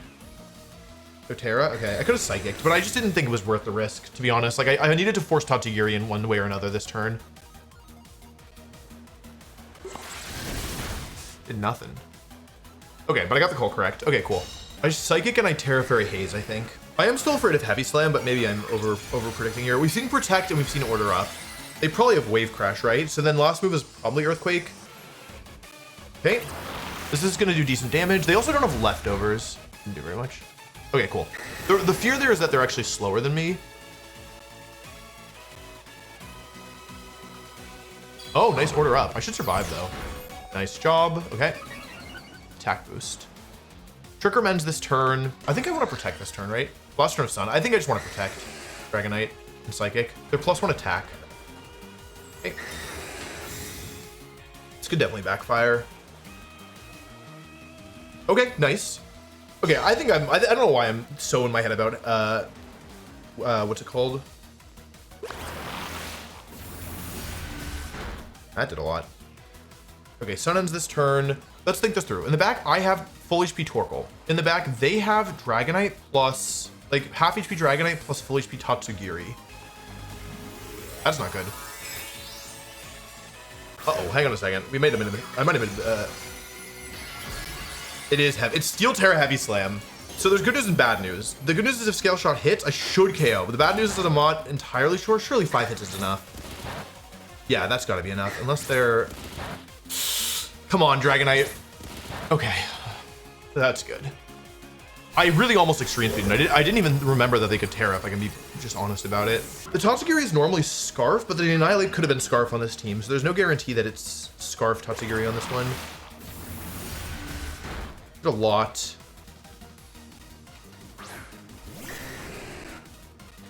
I think I Protect Farigiraf, and I'm pretty sure Extreme Speed will KO Tatsugiri, but let me just check. Yeah, it should do at least 50% if they're not bulky. So I think Protect plus Extreme Speed is pretty reasonable here. They shouldn't have a good way of damaging my... Okay, no Protect. They shouldn't have a good way of damaging my Dragonite with their Dragonite because I am Fairy Terra and I'm blocking Extreme Speed with my with Armor Tail. Great, perfect. Okay, nice win. Really nice win. Yeah, and there's no need to take chances here. I can just go for 2 Extreme Speeds to win the game. Yeah, that's fine. Like this way they can't... Okay, they forfeited. Nice. Dondozo is pretty scary, but my Dragonite was really good there. I can't believe that it was Steel Terra in the end. I guess I didn't confirm that it was Heavy Slam, but I don't know. It probably was, right? But if they had Heavy Slam, they might have gone for it earlier. Okay, I'm back, and I'm going to be playing another game at 1755. Oh, that's quite high ranked. This is an important one.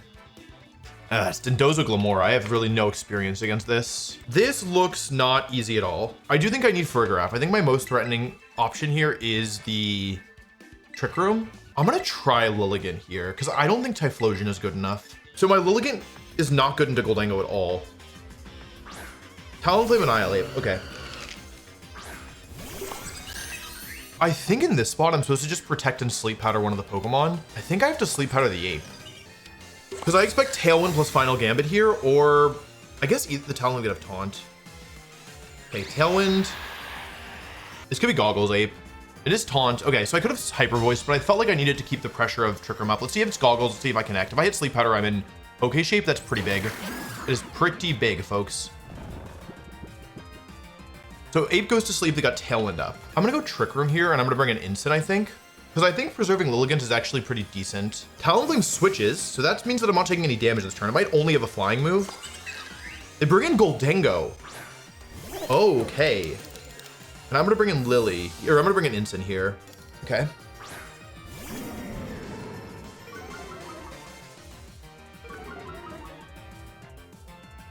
Ape gets a boost.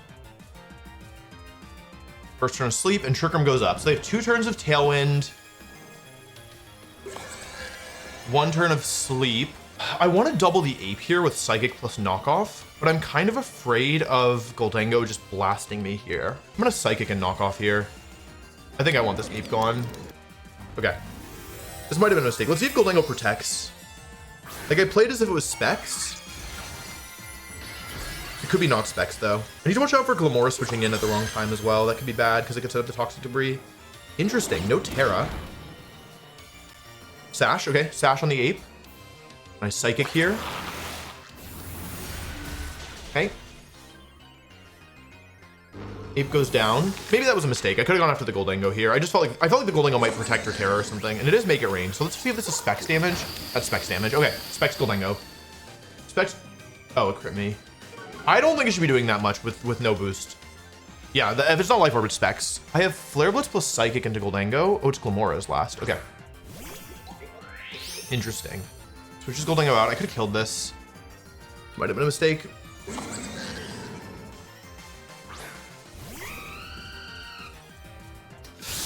My first instinct was right.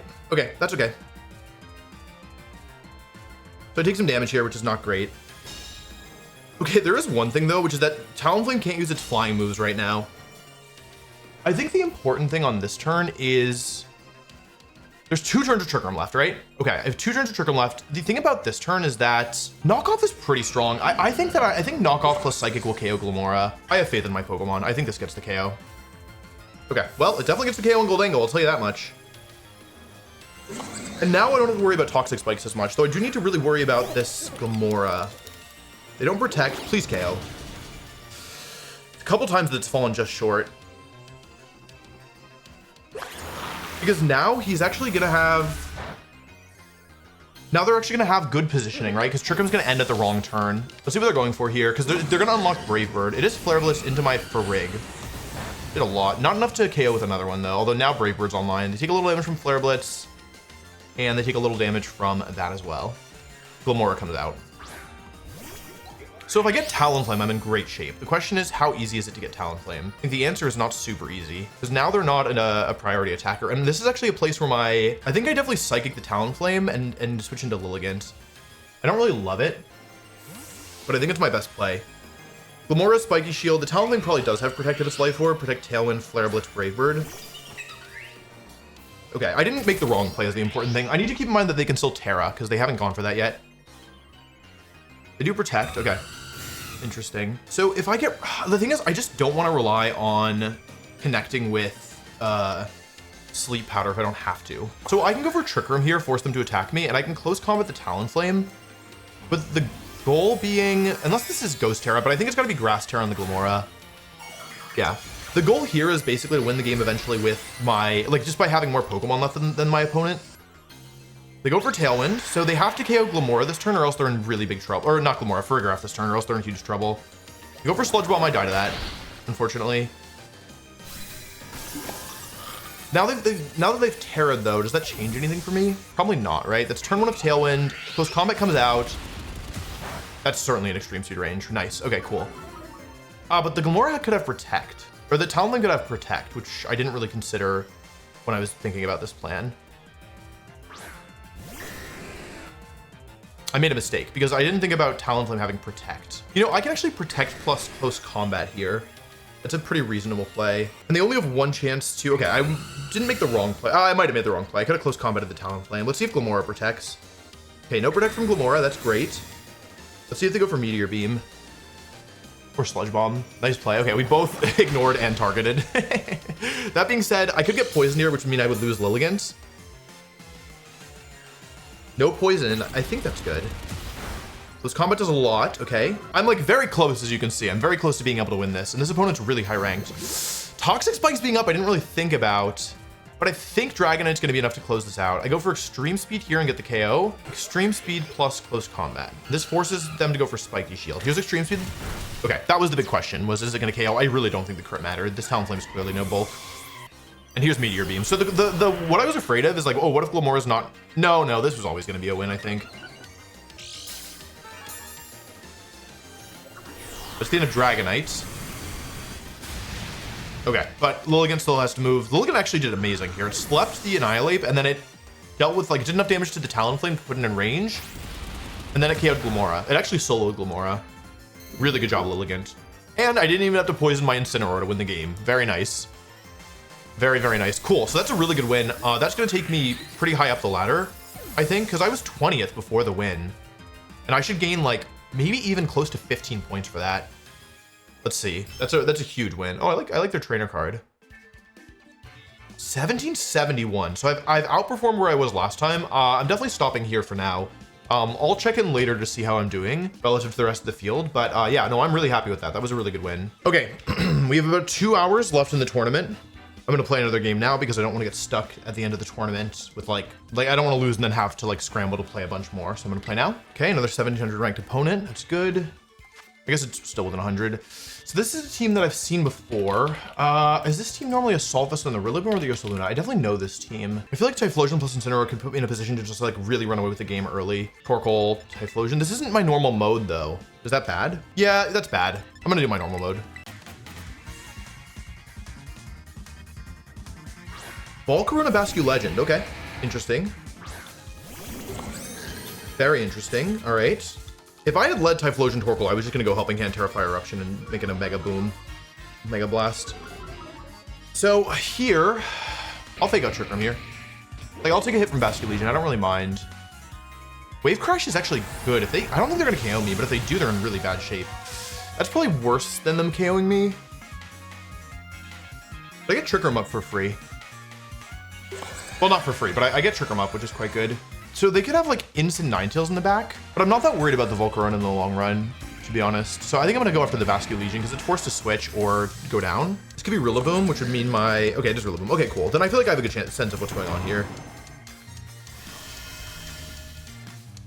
Because even if the, I guess the worst case scenario is Volcarona goes for a Quiver Dance here because it gets the special attack. Because of the defense boost, but Hyper Voice is still gonna do not nothing. Because I remove the knockoff, that does a lot. Confirms that it's AV Rillaboom. We know 3 of the 4 Mons. Last Mon's probably Ninetales. A damage might not look like much, but it does actually matter. Heat Wave. Oh, please hit Incin. That's very good. That is very, very, very, very, very good. They are in a lot of trouble because they've given me everything that I want, basically, which is Eruption spam plus Max turns in Trick Room plus Torkoal. I have 3 turns of Trick Room. I have a +1 special attack boost on Farig. I mean, Eruption plus Hyper Voice. I don't think I need to go for it this turn because I think I'm getting a double KO here. Their last mon also could be something other than Ninetales. They switch out. This could be Bascu Legion, I guess. The thing is that what happens next turn if they protect? It's instant. Okay, cool. I could have Fire Terrored here. I guess if it's Assault Vest, I would have rather Fire Terrored. This is probably protect from Volcarona. They're getting, they have to be very careful to not like end up in a spot where Typhlosion runs away with this game because they don't have weather control is what this means. Yeah, they have 0 weather control. You should do 30% is my guess. That's not Assault Vest, so they're dead to another one. I could have Fire Terrored, but I honestly don't think I need to. Like really, I don't think I need to. How much does this do? That is a lot. Okay. So now what I want to do is go for another Eruption because I don't think any of their other Pokemon have Protect. So I go for another Eruption and I go for Psychic into the Volcarona slot. Because if Basket Legion comes in on this slot, I'll get the KO. I should get a double KO this turn. It's Rillaboom, okay. Losing both Fake Out Pokemon here is not good for them.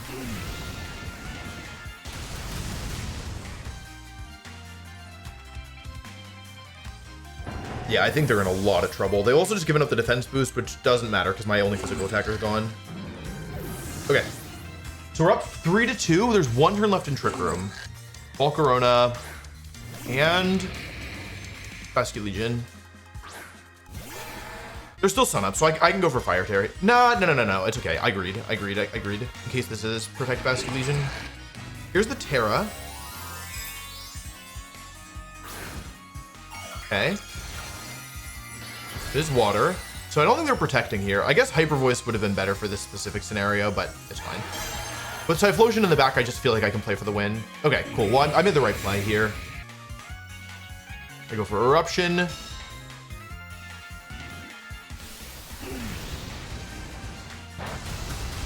You know, maybe I could have Fire Terrored in hindsight. Maybe it was fine in the end. Basket Legion goes down. They have no more Terra available. I just go for Eruption here and Psychic, I think, because they're... I can Water Terra. I don't need to Water Terra, though. I Eruption Psychic. They miss again. Perigraph has dodged 2 Heat Waves. I don't really think either mattered, but I don't think that either hurt either. I mean, this one certainly didn't matter. I mean, I could have helping handed for the KO. Torkoal finishes it. Yeah, okay. That was just that was a really, really brutal shutdown, to be honest. I'm glad that I stuck with my instincts here. I think that they just didn't bring the right Pokemon. I think that they couldn't let me get Torkoal next to Farigiraf like that for free. Anyway, that could be good enough to stop, potentially. That's not updated. Might be good enough. Well, I'm not playing again.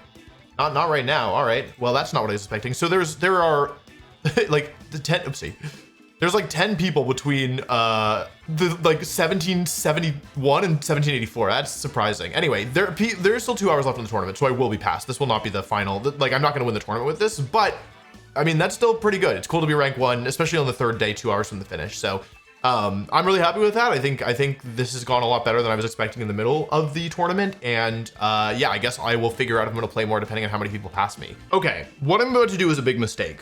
Or like, it's not a mistake necessarily. What I'm about to do is a risky, it's not the safe thing to do. I was passed by one person. I'm now number 2. There is 1 hour and 35 minutes exactly left in the tournament. I could sit here and get a safe top 8, but I think I'd like to play for first, or at least one more win.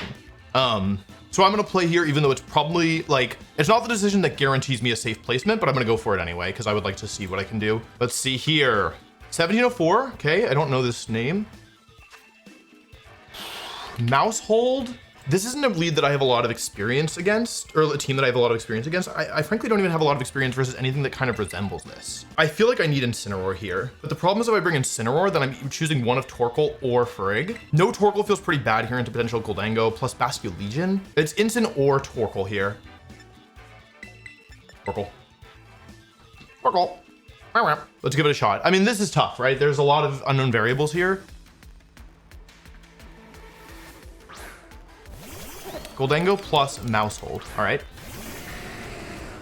I get to scout the items immediately. Wide Lens Mousehold, great to know. I have Papa Berry on the Goldango. I do not hate Terrafire Eruption plus Scale Shot into Goldango as well. Let's try this. Here's my Terra. This could really backfire. I have Torkoal plus Farig in the back, so I have to keep that in mind. I don't have my normal Incin. It's also possible this is Population Bomb and Bulky Mousehold. Okay. Protect from the mouse, that's fine.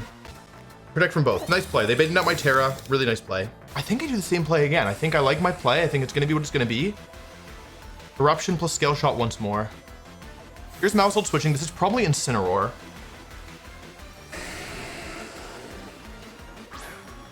It is Incin. This is where my inner focus comes into play. I don't get intimidated. We know 3 of the 4 Pokemon as well. Here's the Terra. We get the Terra. That's excellent. They probably make it rain here, right? That seems more reasonable. At least to me. Here's the Eruption. This is gonna do like 40, maybe a little less. A little less, okay. That's a bulky Incin. And they aren't max speed, so they've got some bulk on them. Papa makes a big difference here. They do survive because of this. Yeah, Papa, that's fine. It's not ideal, but it is okay.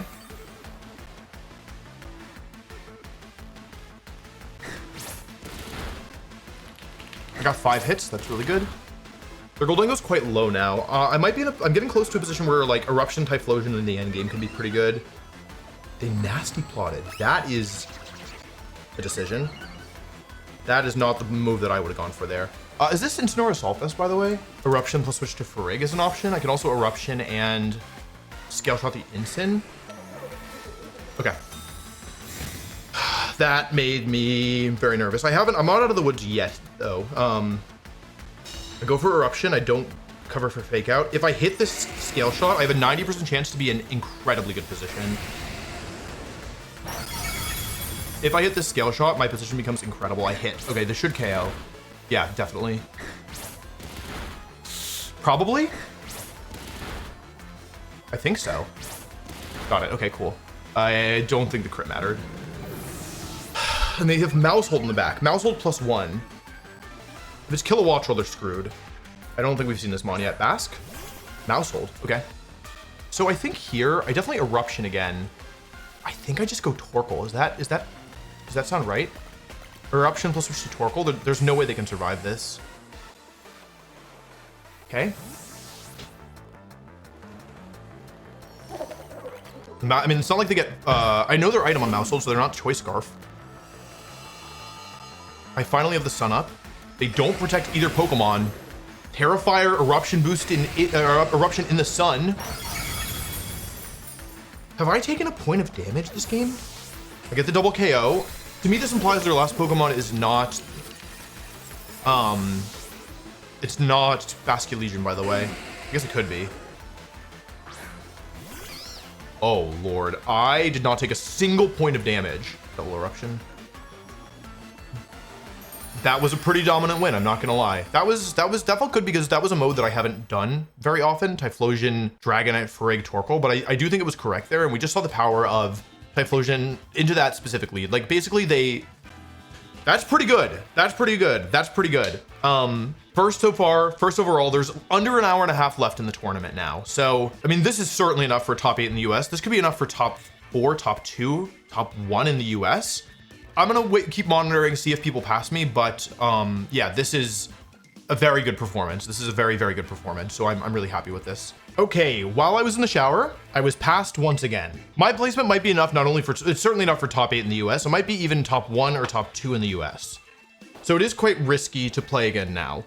For context, there are 50 minutes left in the tournament, so this is really the final stretch. That being said, I'm gonna go for it, and I'm just gonna do my best. I will accept whatever happens. At this point, there's a certain amount that's out of my hands, like the matchup I play, how well my opponent plays. Found somebody quickly. Oh boy, okay. 17-15. This is a little like Chuppa's team, which had everything except for a different Ursaluna form. I think that this could be my last game of the tournament, so I think what I'm gonna do is just, I know that fire type spam doesn't look that good here, but to me it looks good. Like in my heart, it looks good. Is that wrong? Probably. Let's try this. Okay, whatever happens, happens. Goldango Mousehold is not what I was expecting, if I can be blunt.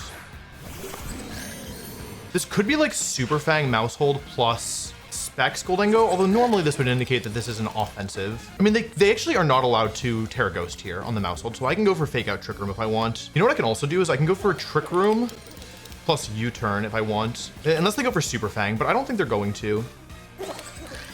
I was wrong. I should have Fake Outed. That was just a risky play. 159 into 202. That's extraordinarily bad. That is really bad. I threw this game on turn 1. Okay. Oh, it's Life Orb. Okay. And I get to go into my Typhlosion, but the thing is with only 3 fire types left, this is no longer winnable, unfortunately. I go into Typhlosion. Fake Out plus, if I was gonna make that play, I had to Water Terra. If I went for Water Terra, I was in really good shape. Life Orb and Safety Goggles. So the U-turn was just wasted as well. I go Torkoal here. Is there any world where I can still win this? It would be really tough just to be direct. Okay, they stay in. This is bad regardless. I'm gonna just keep fighting though. This team has no speed control, so it's possible. It's just very, very, very unlikely, but it is possible that Typhlosion could win this. See what they go for with their Goldango. Like, there's a chance that they get both KOs. They do Terra. It is Goldango. Water Terra, okay. Yeah, if I had Frigg still, I would be in really good shape. I needed to think through that turn one more. They don't protect, so I get Mousehold here, and I may even get Goldango. Did a lot. You know, Helping Hand might have got it, actually. Although, even with that, I mean, this is certainly bad that I didn't get it. I go for Shadow Ball, so Torkoal's still at full HP. Typhlosion didn't take a lot, but, you know, that's not so bad. Basically, there's a world where the last 2 Pokemon are Dragonite plus Incineroar.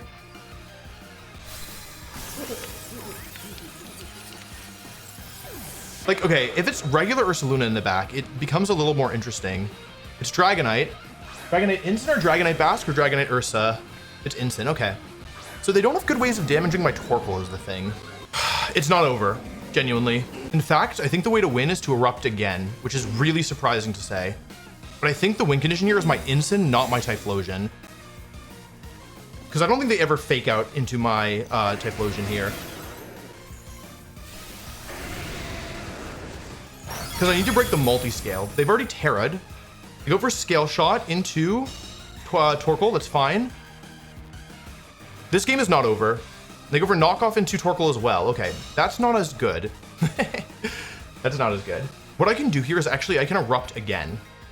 And even though it's not likely to do a ton of damage, what this does is it forces them to target my Torkoal this turn. And if they go for Scale Shot into Ensign, then they take full power Eruption, more or less.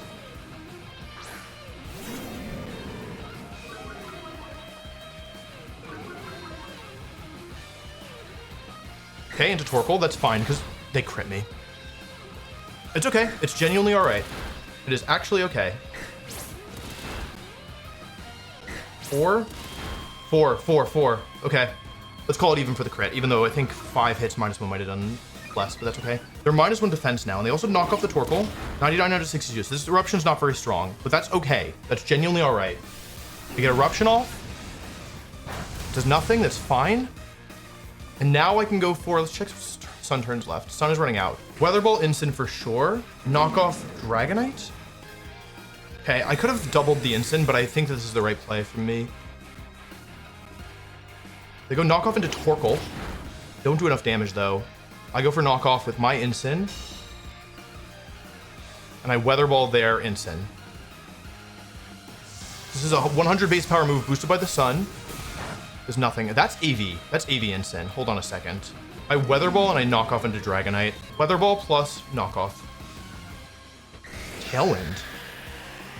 That's not what I expected. That is not what I expected. Flare Blitz? Okay. My Torkoal survives! Oh, that's a big deal. That's a really big deal. I don't get the KO. But I do get the KO. Okay. Dragonite is down. It's a 3 versus 1. They have Tailwind up, though. They do have Tailwind up, but my Ensign is neutral, and they're up -1. I think I'm going to win this. I go Helping Hand, and do I knock off here? I think I Helping Hand U-turn. I'm pretty sure. The Weather Ball just didn't look like it did very much to me, and Torkoal's pretty strong. I guess I did lose Charcoal. I guess I'll find out when Typhlosion comes in. Here's Helping Hand. If they KO my Ensign, they go for a Flare Blitz. They need to crit here. Turning off making sure the Sun is down actually benefits me here. I take a little damage. And I go for U-turn. It's a lot of damage. I am 1 hit away from winning this. Genuinely 1 hit. I am so close. Typhlosion comes out. My internet did not disconnect. But it is Assault Fist. Okay, cool. And now what I can do is go for Helping Hand again and Shadow Ball because it never misses. Even though it's not very effective. Here's Helping Hand. I don't know if Shadow Ball will do enough. I think it will. I also don't know for sure that I'll outspeed. I am faster. Here's Shadow Ball. Okay, does Ensign survive this? It's Assault Fist is not very effective. I cannot believe we won that after that turn 1. I'm in disbelief. Oh, it was way too stressful. It was way too stressful. I think I did a really good job there of keeping my cool because after the turn 1, I really think it was not looking good. But the power of triple fire type, even against Water Terror, Goldango, and AV Ensign and Dragonite. And I'm once again in first place. So there's 39 minutes left in the tournament. I will keep checking. This might be my last game. This might not. Either way, I think this is a very good run. I'm extremely proud of this. So I'll be back checking in soon. Okay, there are 17 minutes until the tournament ends. Let's see where I am at. I am stressed. I do not like the waiting. They should end the tournament now. They should end the tournament 5 minutes ago. I will be back shortly. Okay, there are 8 minutes left in the tournament. 8 minutes.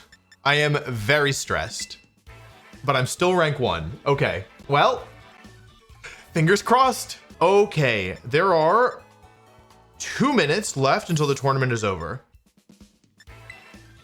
Maybe I'll just stay here. Maybe I won't stop the recording. Maybe I'll just keep checking this screen. Surely that's not gonna do anything for my stress levels. I guess just for extra context, in case anyone isn't aware, you are allowed to start a game up until the tournament ends. So someone could start searching right now, even though there's only 2 minutes left until the tournament ends. And if they got points from that finish, like from that game, then they would be able to pass me.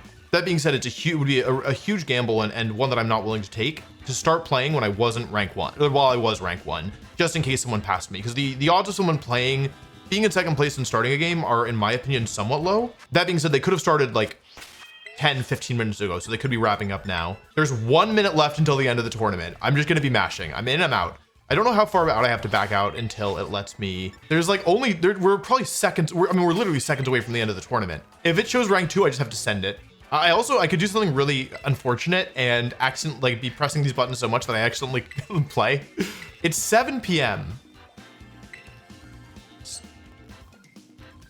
Well, tournament's over. Now I have to wait and see the final standings.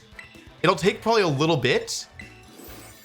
That was the last one. Okay, it'll take a little bit, but I can't play anymore. I was rank 1 when the tournament ended, and that's pretty good. That's pretty cool. Well, would you look at that? Guess old Uncle Wolfey still got some juice left in the tank, huh? This is not what I was expecting when I signed up for this tournament, to be completely honest. To be completely honest, I thought that my goal of getting top 8 was ambitious and not in a good way. But I'm very, very, very happy with this. I think this is incredible. I did not go into this tournament expecting that I could win, let alone that I would win. So yeah, this is first in the entire world. It's not even first in the US. I am the official winner of the Grand Challenge. So that's back-to-back seasons that I've won this type of tournament, and I'm very happy with it. And overall, the team performed pretty well, I would say. Definitely a difficult team to use, but a pretty scary one when you get into the position. So I hope you enjoyed watching. I hope you enjoyed witnessing this team. And yeah, I guess that's a good chunk of points towards qualifying for Worlds. So I am certainly not upset about that. Thanks for watching. And if you enjoyed this video, you can check out my most recent Grand Challenge run where I tried using wheezing and slacking.